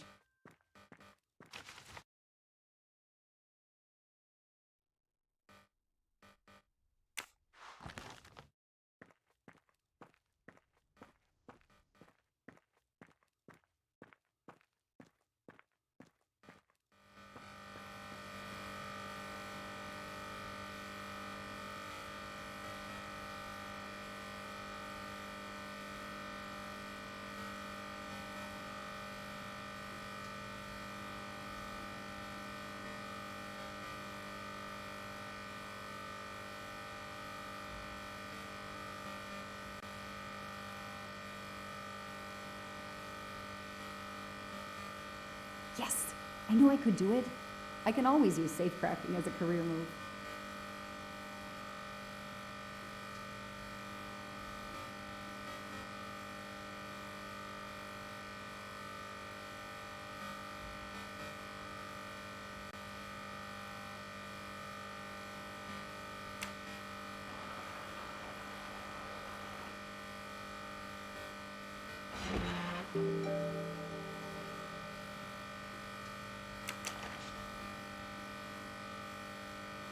It's Daisy's hair clip, the same as the picture I saw at the Armstrong house. It's Daisy's hair clip, the same as...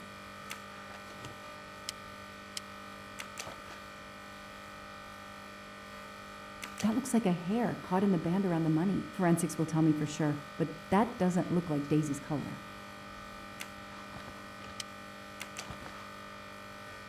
An expensive-looking pen with the initials JM? What's its story? These get locked up again until forensics get here.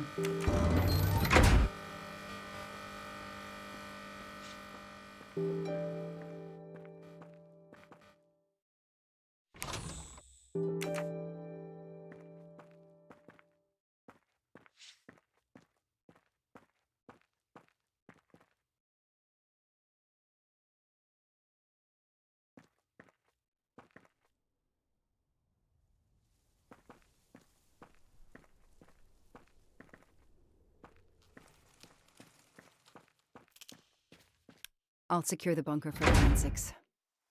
Progress at last.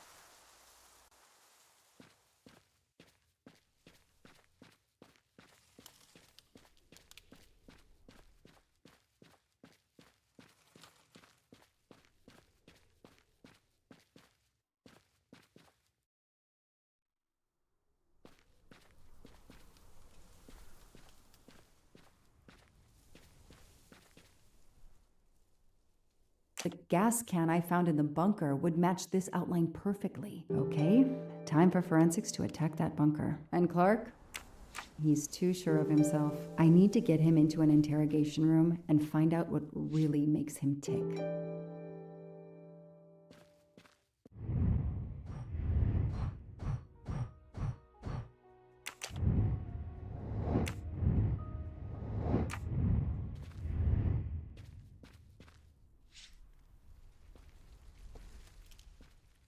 I know my rights. You can't keep somebody locked up in a car like this, you know.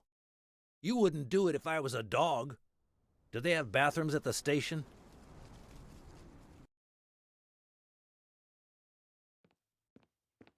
I have the right to make a phone call, Detective whatever your name is. That phone is an outside line. Hello, boss. It's Michael Clark. I'm still on the Armstrong kidnap, but there's a small problem. I got caught being someplace I shouldn't be. I'm at the police station. No, I'm not under arrest. Just questioning. Fire me. Why? The station's integrity? You're kidding me, right? If you think I've screwed up that badly, then fire me. Got that? Fire me. Yes, do it. That didn't go well. I think I got my point across. What happens now? Go ahead. Then we'll have a chat. That sounded like he was saying set the fucking bunker on fire.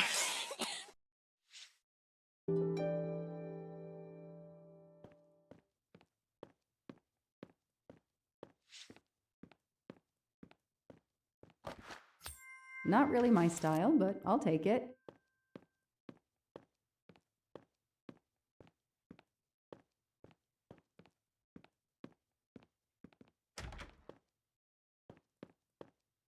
An extra computer so I don't have to go all the way out to my desk. The only comfortable chair in the whole station.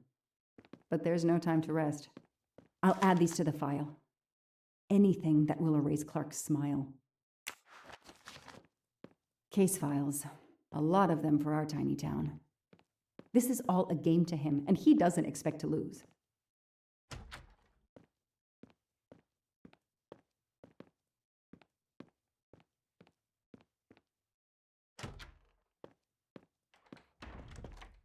Now that we've taken your DNA, we can begin. Interview of suspect Michael Clark, 6 p.m., March 30th, 2019. This interview is being recorded. By elves behind the mirror, no doubt? You were arrested at a crime scene where you damaged police barricade tape. I'll pay for a new role. That's a Class A misdemeanor, and it carries a $500 fine. Oh, that's unfortunate. To begin with, where were you on the night Daisy Armstrong was kidnapped? I was watching TV in my motel room, but I had my police scanner on.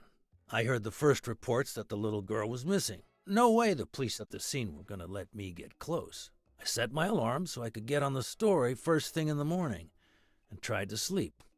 It was difficult. Can anybody confirm where you were? No, afraid not.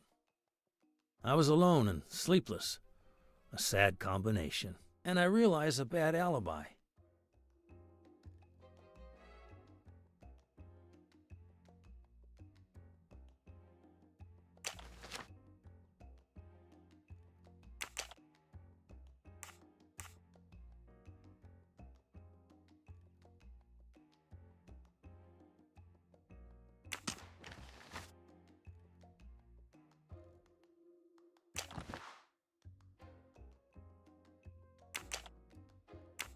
You say you're a journalist, a stringer for Channel 6 News in Boston. I sell my stuff to lots of media outlets. Your camera was in your pickup. You didn't want to take pictures of the crime scene? I like to get the lay of the land. Once I see the story I want to tell, then I start documenting it. I don't know any journalist who works a case without their camera close at hand. He thinks he's invincible. I need to play his ego. That's the key.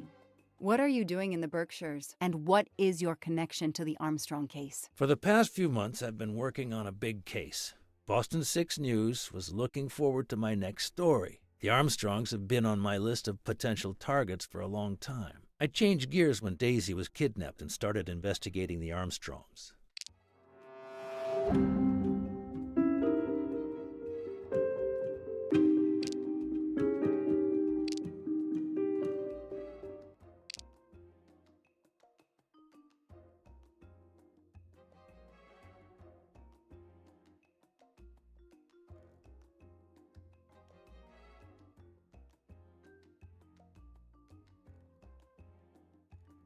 So you just stumbled on a major kidnapping story during your stay in the Berkshires? Yeah, I was researching PCBs in the river for crying out loud. Then, wow, the Armstrongs.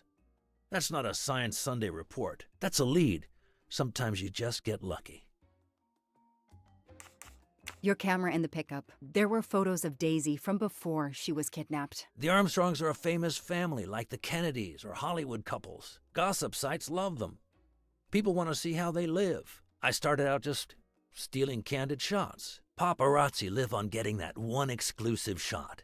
Steamy, intimate, whatever. Then when the kidnapping happened, I realized I was here first. What an opportunity, and I jumped at it. You have an answer for everything. You're not very good at this, are you? How long have you been on the job? Long enough to put you away for life, if you killed that little girl.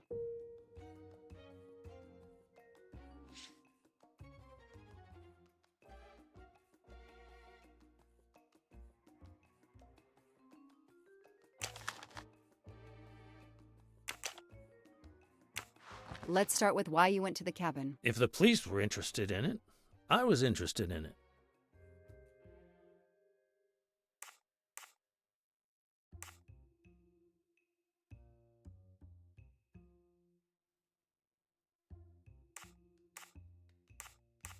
That pickup of yours, that's a very nice ride.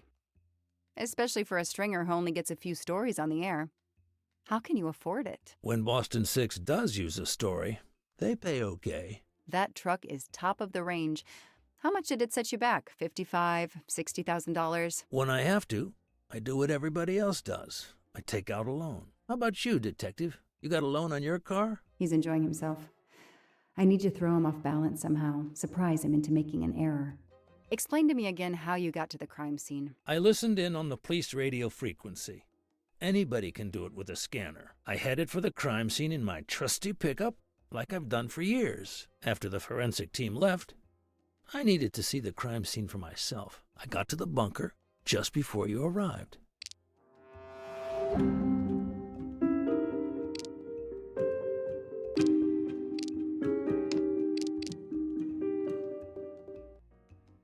You said you've been driving that pickup for years? You heard right.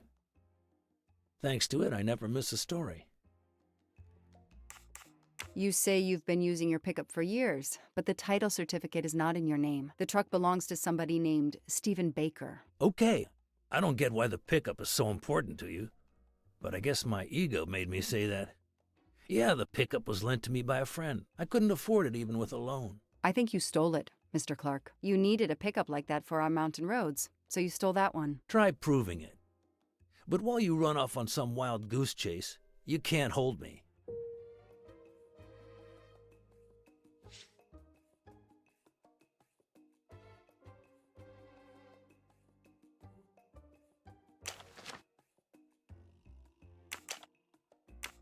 Let's move on to the gas cans and what we found in your pockets when you were brought in here today. That sounds exciting.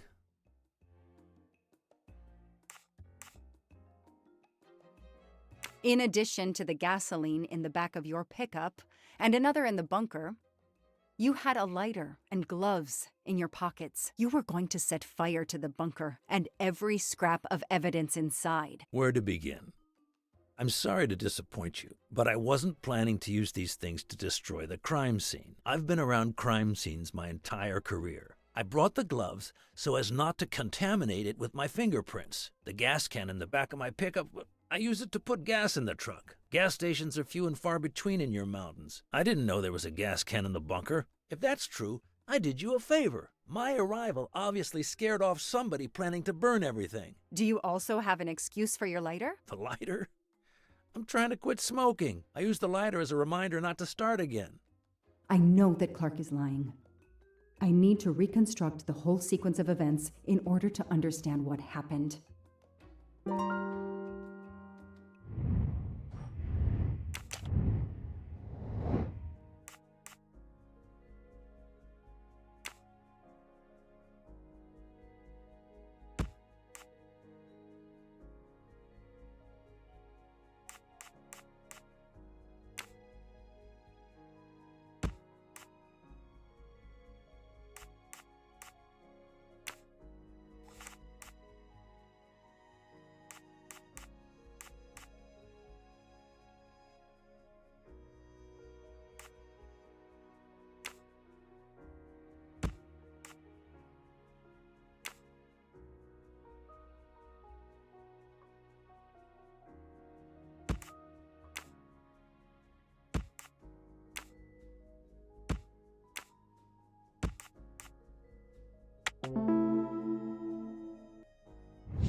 Hey, I'm a pretty good detective after all.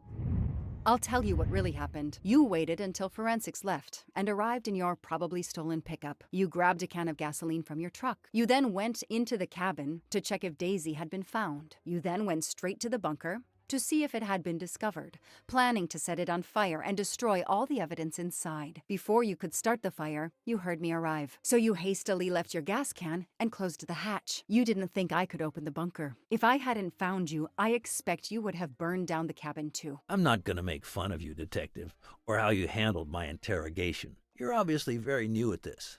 I swear I'm telling the truth. I didn't know the bunker was there until the moment you showed up. I seem to have trumped your entire police force. When I get the DNA results from the bunker, we'll continue this conversation. You have no concrete evidence against me whatsoever. The lab results will be in soon.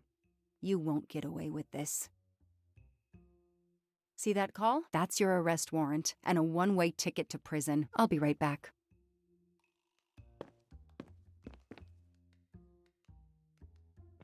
Hello, sir. I think I found the man who kidnapped Daisy Armstrong. I'm interrogating him now. Hold on, Detective Locke. I have some bad news. Someone set fire to the cabin in the bunker. The fire department is on the scene, but they say it's too late. That's impossible. My suspect has been in the interrogation room with me all evening. We can't hold him. Suzanne Moreau. Her fingerprints are on the wine bottle found in the cabin. We also found an unknown person's fingerprints, but they don't match your suspects. Sir, with all due respect, I'm convinced Michael Clark is involved. Detective, I'm cutting you some slack already. But we cannot hold your suspect simply because you're convinced he's guilty. We have evidence that Suzanne was working with an accomplice, Noah Garrity. I order you to release the reporter and arrest this Moreau. Let me just check my last lead. The DNA analysis of the hair found in the bunker safe. The results just came in. I know how hard this is. Okay. Get the DNA results. Detective Locke, I will give you 1 hour maximum. Then you close the file and arrest Suzanne Moreau. Thank you, sir.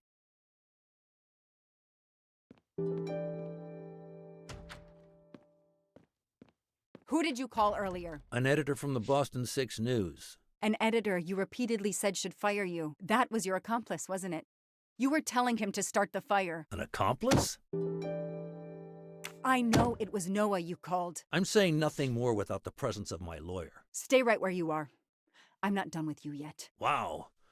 Do I hear grounds for a lawsuit? Some poor, innocent woman is being accused instead of you. You set her up, didn't you? You have to let me go, Detective. All I need is one more phone call to the lab. I know it's you, and I'm going to prove it. Hello, this is Joanna Locke. I need the results of the DNA test I asked you for. Hi, Detective. Sorry, we only have the DNA sequence. We haven't had time to compare it with the suspects yet. It'll take 7 more hours. I'm sorry, but you are not the only one on the waiting list. Send your analysis to my computer in the office. I'll do the comparison myself. I need authorization. I have a murderer who is going to walk free unless I get those results now. Fine, we'll send it to you right away, but I'll have to log this. It's my last chance.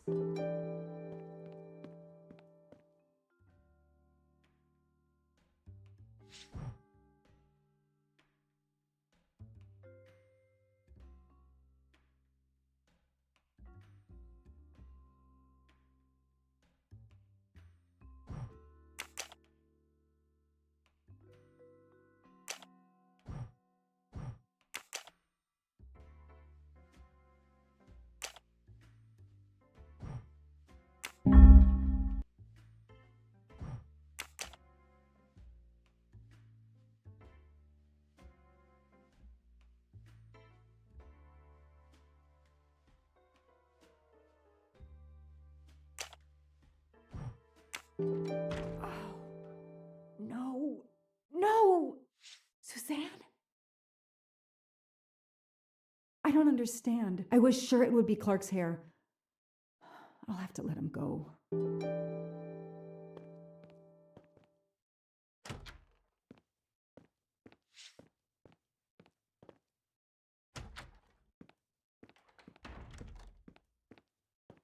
You can leave.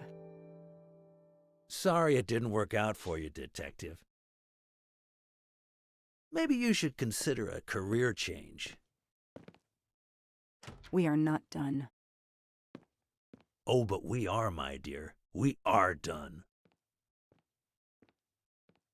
I had no choice but to return to the Armstrong house to arrest Suzanne Moreau.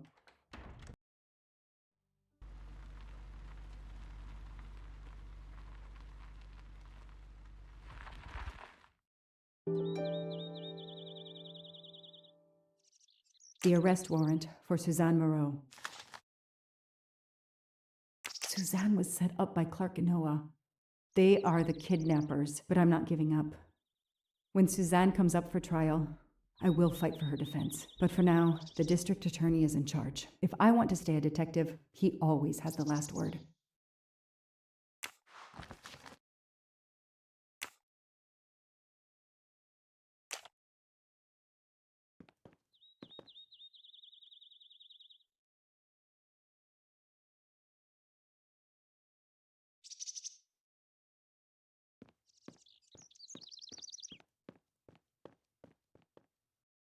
The door is wide open. How strange. Hey, is anyone there? Miss Moreau? Miss Moreau? This is Detective Locke.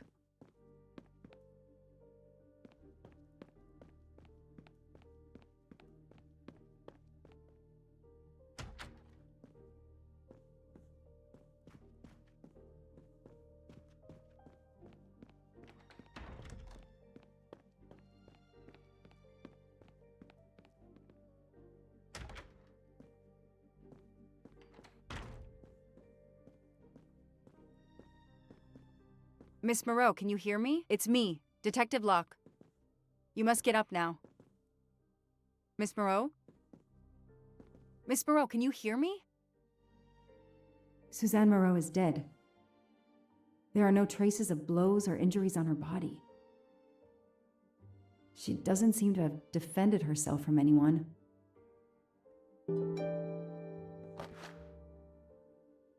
It appears Suzanne killed herself by ingesting all these drugs.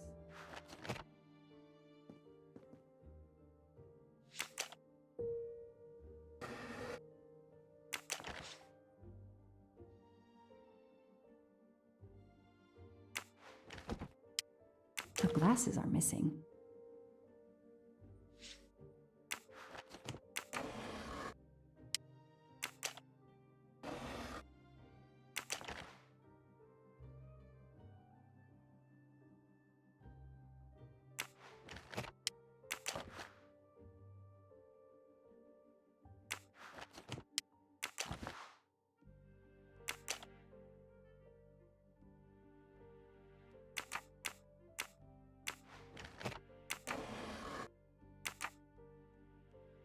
Suzanne's diary is missing.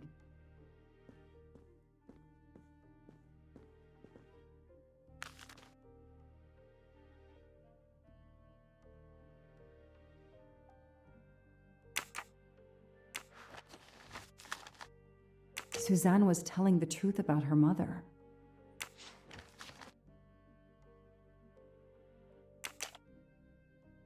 She must have realized at last how she'd been used. The death of her mother would have been an additional shock, and the self-righteous court of social media was as quick as usual to try and convict her.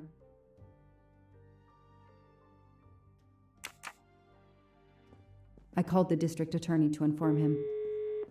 This is Detective Locke, sir. I'm at the Armstrong house. Have you arrested Suzanne Moreau? She's dead, sir. Apparent suicide, but I need a forensics team. She killed herself out of remorse for her part in the crime. We don't know that yet. I'm calling forensics now, but I wanted you to know. What a mess. Stay on site until forensics arrive. Yes, sir. Standing by. The investigation was officially closed. I was certain that she was innocent, and Clark had been responsible for 4 deaths and then vanished into thin air. With $1 million.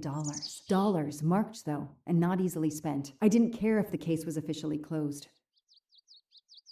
I swore, Mr. Poirot, whatever it took, I would hunt him down.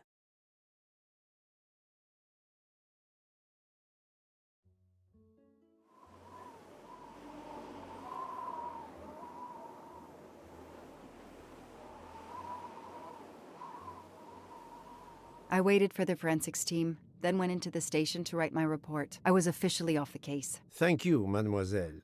That obviously cannot be the completion of your story. If I might ask a question? Of course.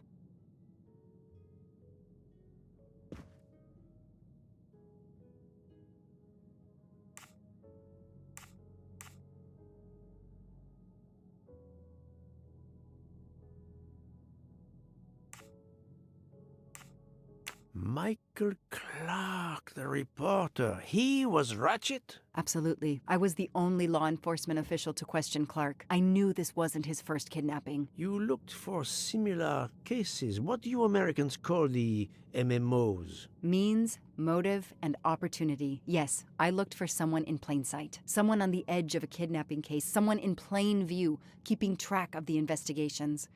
An innocent witness, a concerned neighbor, even another reporter. And eventually you found a name behind an alias. Yes, I found a name. Cassetti, the real name. The real name of the man you call Ratchet is Cassetti. This explains much, mademoiselle, but not all. It explains why she is our #1 suspect. But not how she came to be on this train. Attends, she has grown pale. I don't know what's wrong with me. Excuse me, Mr. Poirot. I don't feel very well. You are exhausted and still feeling the effects of the drug. Stay with us, mademoiselle. One more effort. I need to know your recent movements. I snuck aboard the train. This I observed. You came directly to this room? Yes, and other than a couple of careful trips to the ladies yesterday, I never left this room. I didn't want to be spotted by Ratchet. Yesterday, I chatted with my roommate, Miss Schmidt, I think, here in our room. She brought me some dinner. I got very sleepy and nodded off. And now she nods off again. Is this a joke? She must be faking so we can't interrogate her further, Poirot. No, Book. She really seems to have fallen asleep again. It is my fault. She must have been given a dangerous dose of sleeping pills last night. The effects should wear off soon, I hope, but I am afraid asking her to tell us her story was too much for her. Pinch her, Poirot. She's faking. Her eyes are dilated. She is not faking, and there will be no pinching. Dr. Constantine, please stay with her. Monsieur Bouc, ask the other passengers to gather in the dining car. There are still many questions I need to ask. But all of them together? Won't someone overhear you questioning the others? I will speak softly because I am trained to do so. They will speak softly because they want to. Very well. I will do as you say.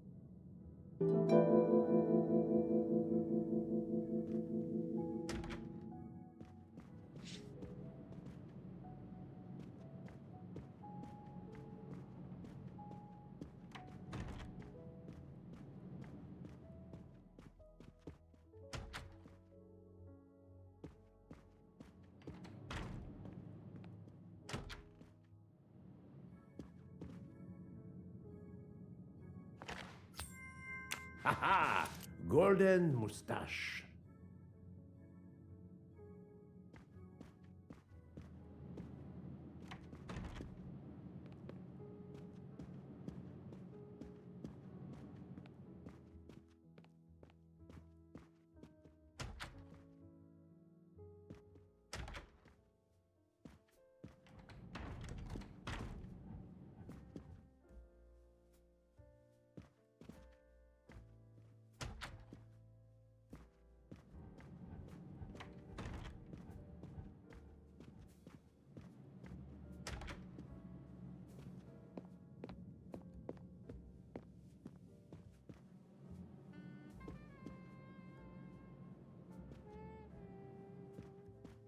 I should go and interview the passengers in the restaurant car.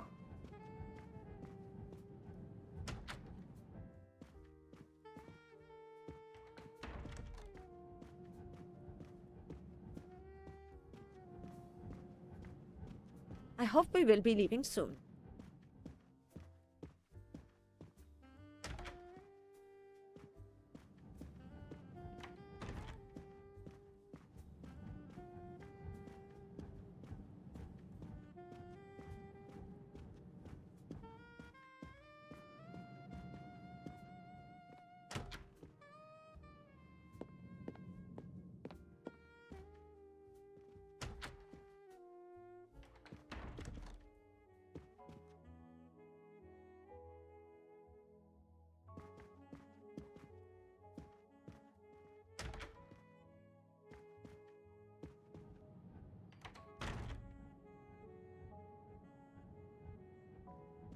The passengers who agreed to come and talk to you are assembled, Poirot. Mr. Masterman is already here to answer your questions. Perfect. Thank you, my friend.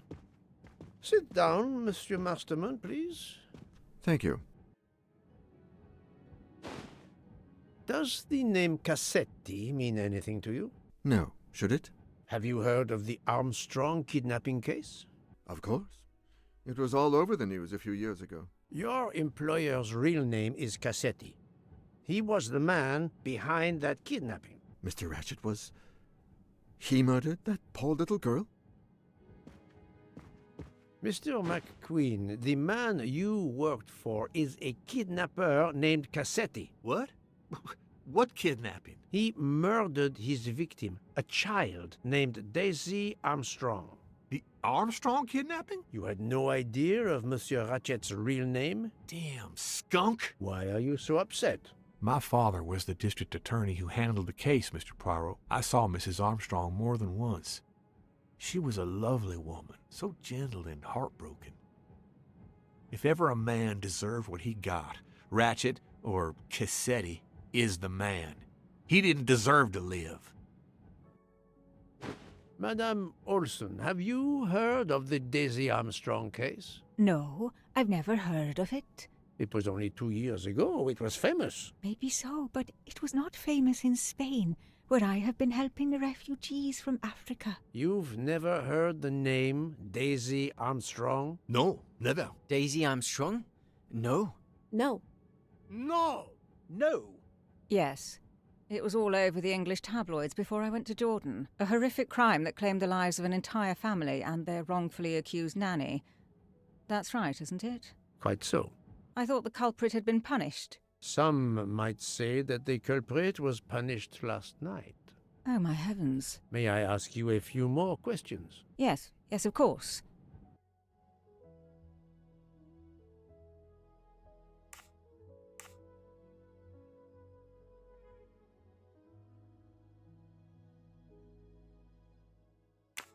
You read about the crime, as you said, in the tabloids. Yes, that's right. For weeks, news of the royal family was eclipsed. Have you ever been to the United States, mademoiselle? No, never. Jordan was really my first trip abroad. You were in Jordan? Yes, I was an English tutor there to the children of a high official. Until recently. What is your relationship to Captain Arbuthnot? Who? A former soldier traveling with us. You must have met him. Ah, yes, I met him on the platform in Istanbul. We only had a brief exchange of pleasantries, nothing more. British Reserve and all that. Ah, the British Reserve. Yes, with this I am familiar.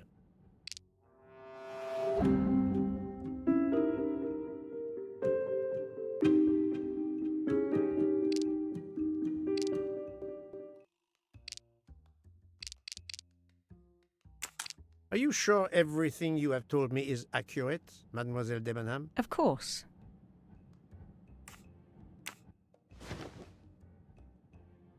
Mademoiselle, I know that you met Captain Arbuthnot at the Tocatlian Hotel. You were spying on me? I am very attentive to my surroundings. It helps in my profession. Well, it's your word against mine. I had occasion to be of some assistance in recovering Captain Arbuthnot's train ticket. While searching his room, I also discovered one of your earrings. Whatever your relationship may be to the good captain, I doubt it has anything to do with British Reserve. You will not tell me your secret, mademoiselle? I can't. I don't know what you mean. Poirot, Miss Debenham's got nothing to do with this business. Nothing. Do you hear?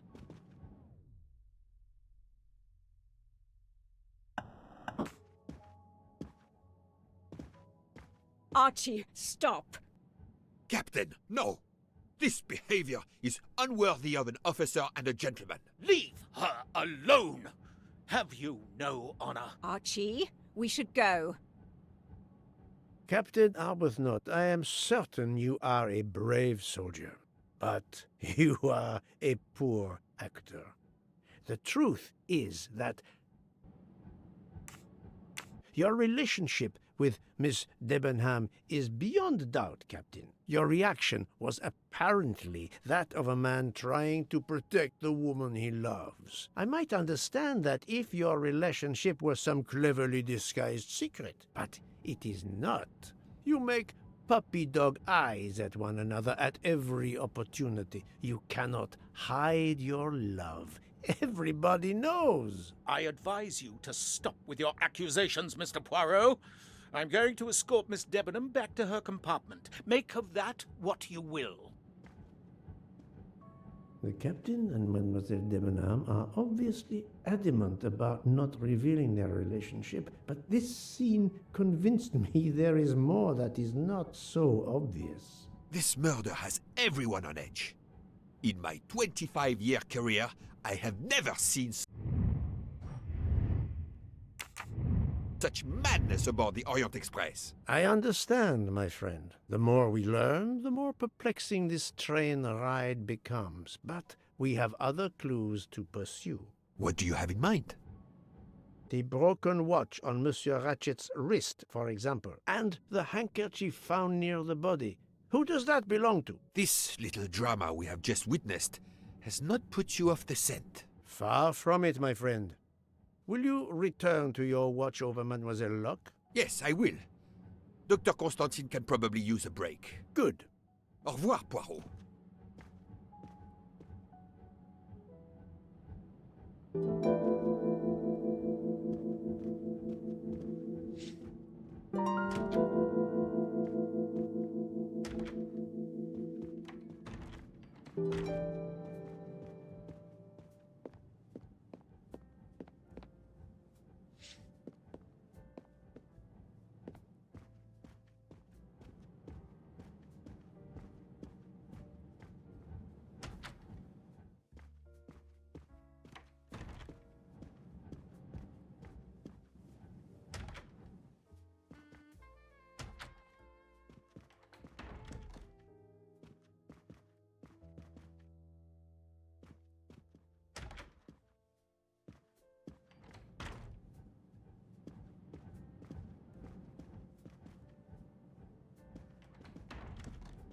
I hope we will be leaving soon.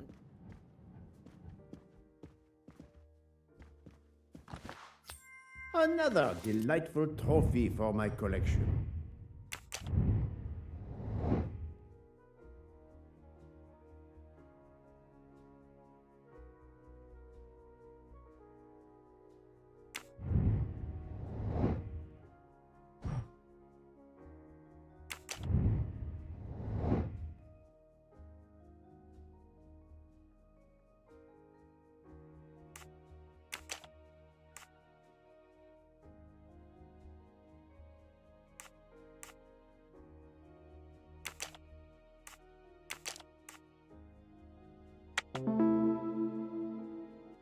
Yes, there are only 3 possible hypotheses. The watch has been tampered with, or it is out of adjustment, or it indicates the time of the murder.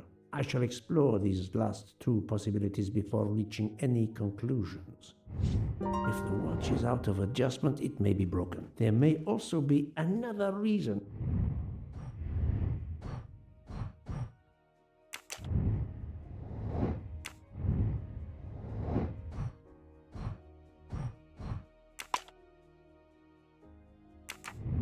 Related directly to Ratchet. Maybe the watch is set to another time zone.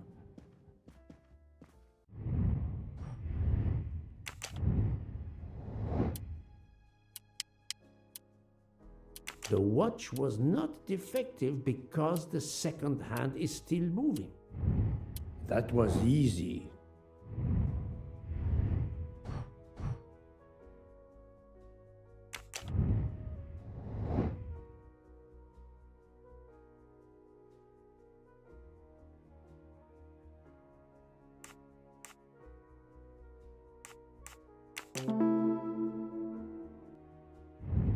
Et voilà.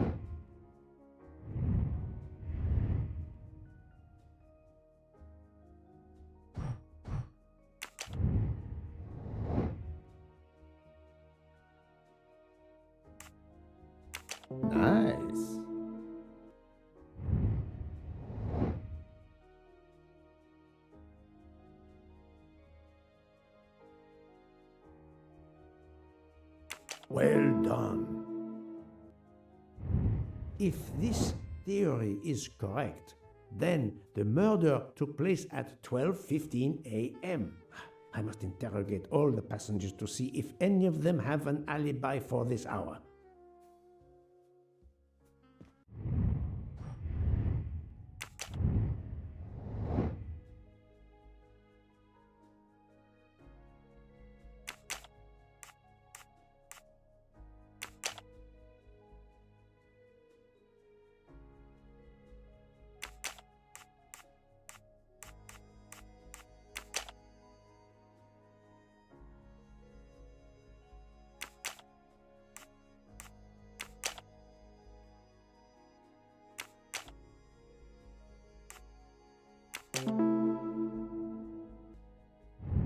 Et voilà.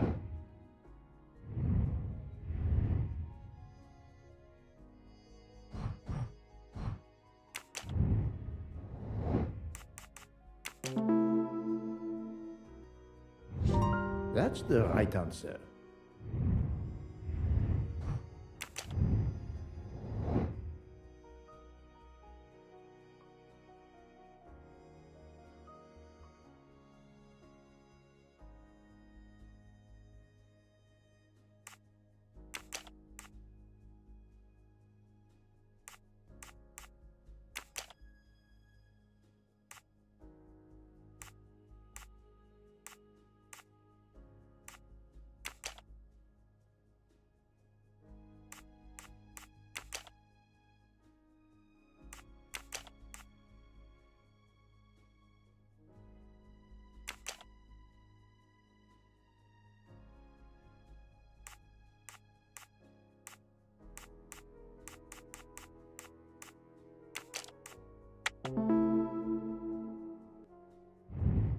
I'm right again.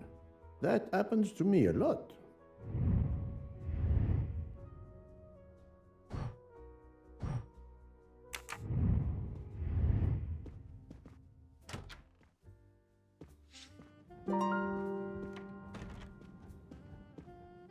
Monsieur Foscarelli, I would like to ask you a few questions, if you allow me. Ah, Signore Poirot, is it? I was wondering when you'd get around to me. Unfortunately, you find me on a mission of mercy. Hello, Monsieur Poirot. Sorry, we have a small problem. The orange juicer has broken down and I can't fix it. Mr. Foscarelli has kindly offered to help me. It isn't a car engine, but I am doing my best. Even with the two of us, we can't manage. Let me guess. You call upon Poirot to help. I'd be happy to answer your questions when we finished. It's a real brain teaser.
Voila, it should work correctly now.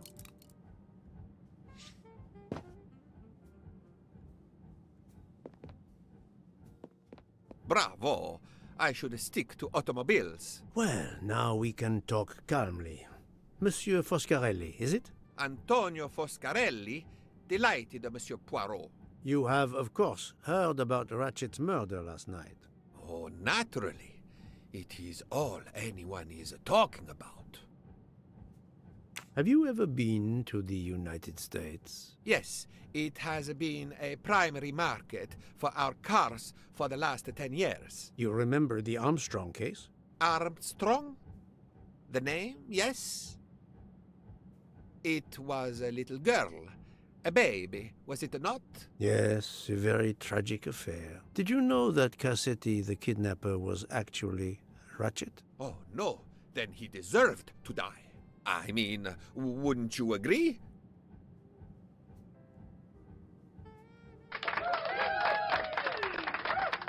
Can you tell me your movements on the night of the murder? I went to bed right after dinner, but I slept very badly. My roommate, Mr. Masterman, had a toothache. Oh, he moaned all night. It woke me up several times. Did you hear anything or notice anything unusual? No, nothing that I can think of. I stayed in my bed all night.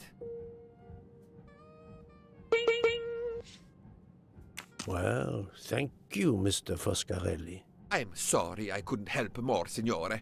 I remain at your disposal if you should need me.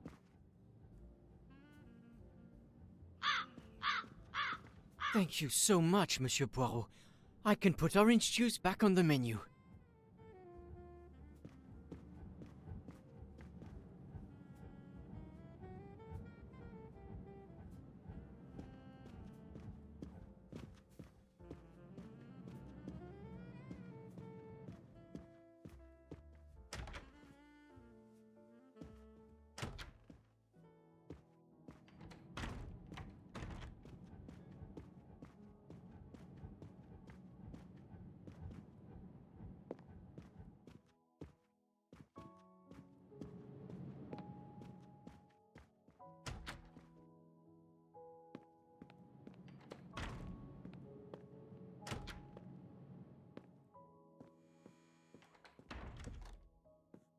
Sorry to bother you, Monsieur Mori. I have a question to ask you. Please make it quick. I have a meal to prepare.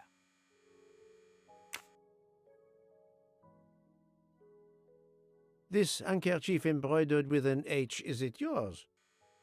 No, I've never seen it before. Thank you. That is all I wanted to know. I hope your investigation won't interfere with today's menu.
Enchanté, mademoiselle.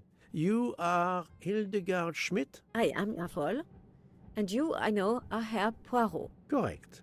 May I ask you for a few minutes of your time to answer a few questions? With pleasure, but first may I ask for your help?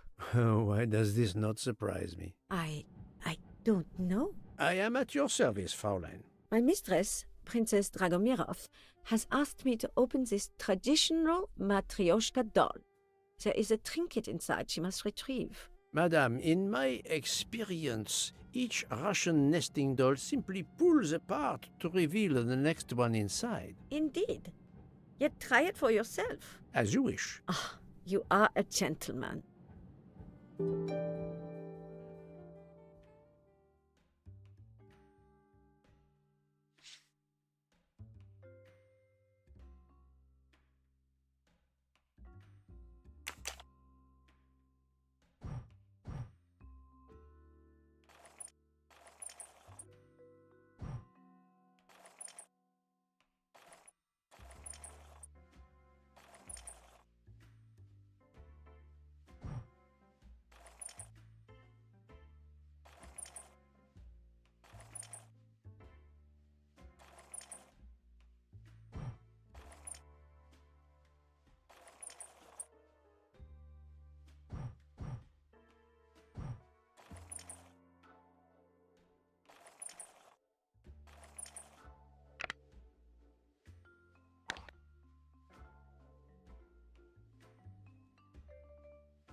The inscription reads, "To my dearest friend."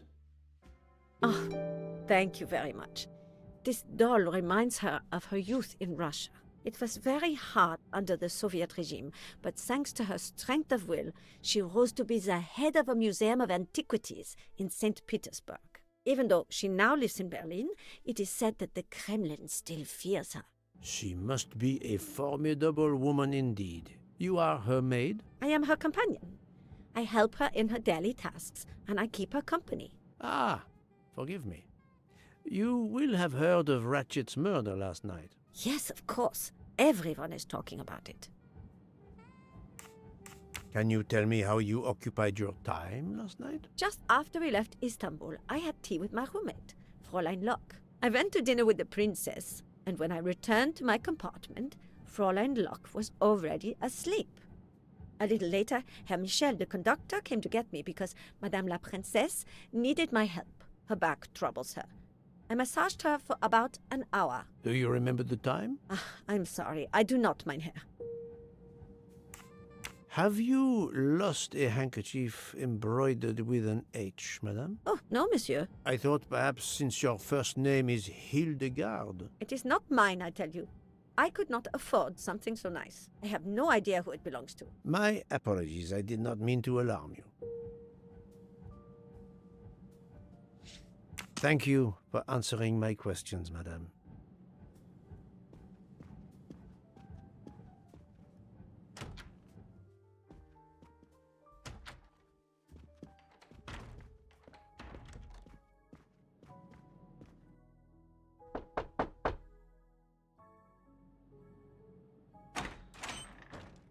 Monsieur, I am Hercule. I know who you are, Monsieur Poirot. What do you want? Answers to a simple question or two. All right, but quickly.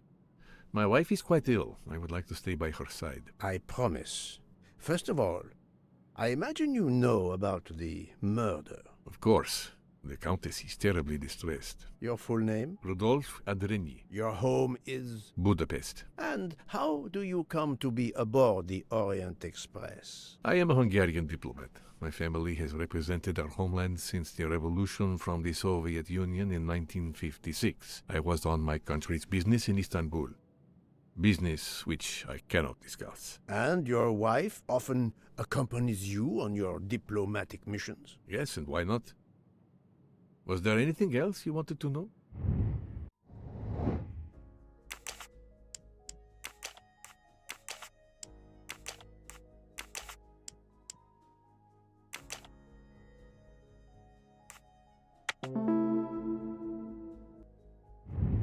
That was easy.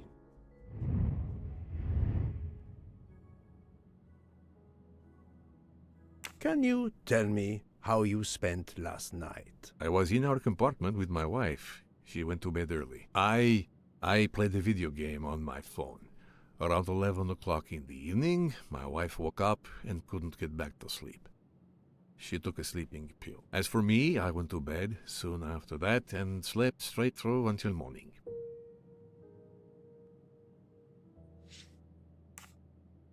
Have you ever been to the United States? I was posted to the Hungarian embassy in Washington for a year. You knew perhaps the Armstrong family. Armstrong? Armstrong. It is difficult to recall. One meets so many people.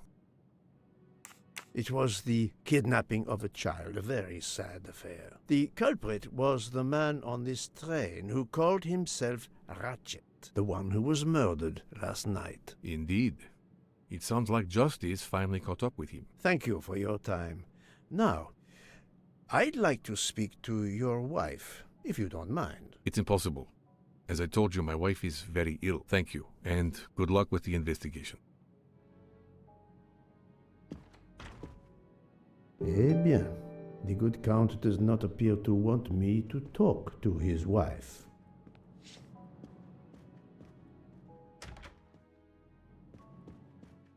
Madame Hubbard, may I ask you a question or two? It won't take long. Anything I can do to help.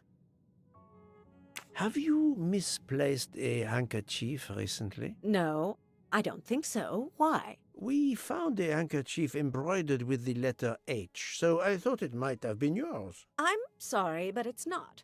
It may belong to Miss Schmidt, Princess Dragomirov's lady's maid. I believe her first name is Hildegard. It is a possibility. Anyone could be lying, of course. I thank you, madame.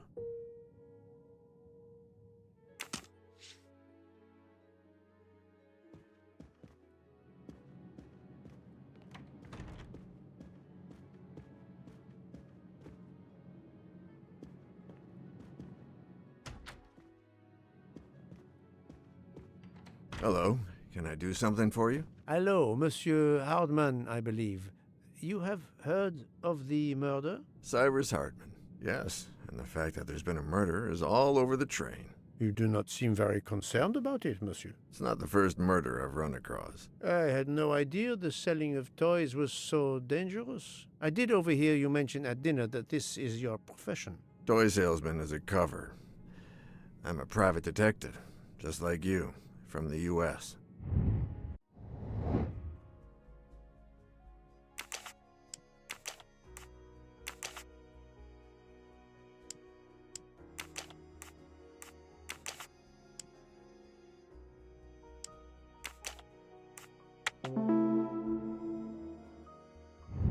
My little gray cells did not let me down. I did not expect to find another detective on this train. I just finished a job in Istanbul when I received an email from Ratchet. He hired me to protect him. Something you failed to do. I'm not happy about that. He'd received some threatening letters. I was supposed to watch his back, and yeah, something I failed to do. But he seemed to think he was in more danger when he left the train. He was traveling to Paris? I assume so, but I'm not entirely sure. Can anyone on this train confirm your identity? Yeah, that McQueen kid. Ratchet's secretary. Were you on duty last night? You bet. I kept my door open a crack and I watched all night. No one entered that car who didn't belong there. Did you see anything in particular? The conductor, Michel. He was there most of the time, too, except for 15 minutes or so after we left Vinkovsky. He must have answered a call from Ratchet's room. Then he was absent again for a while around 1 a.m. After that, he didn't move until 5. Monsieur Hardman, have you heard of the Armstrong case? Armstrong? The kidnapping 3 or 4 years ago? Who hasn't? Why? Ratchet's real name was Cassetti. I have reason to believe he was the kidnapper. What? He killed that little girl? No, I didn't know. If I had known, I wouldn't have taken the job. Do you have any idea who was behind the threatening letters? I don't know his name, but Ratchet told me he was a small man. Dark hair, with a womanish kind of voice. Oh, thank you for your help.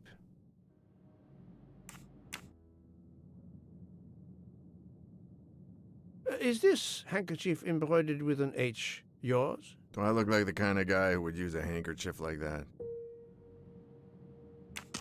Thank you for answering my questions, Monsieur Hardman. Listen, Poirot. I know I fell down on the job, but if you need help, any at all, let me know. I'd like to make it right.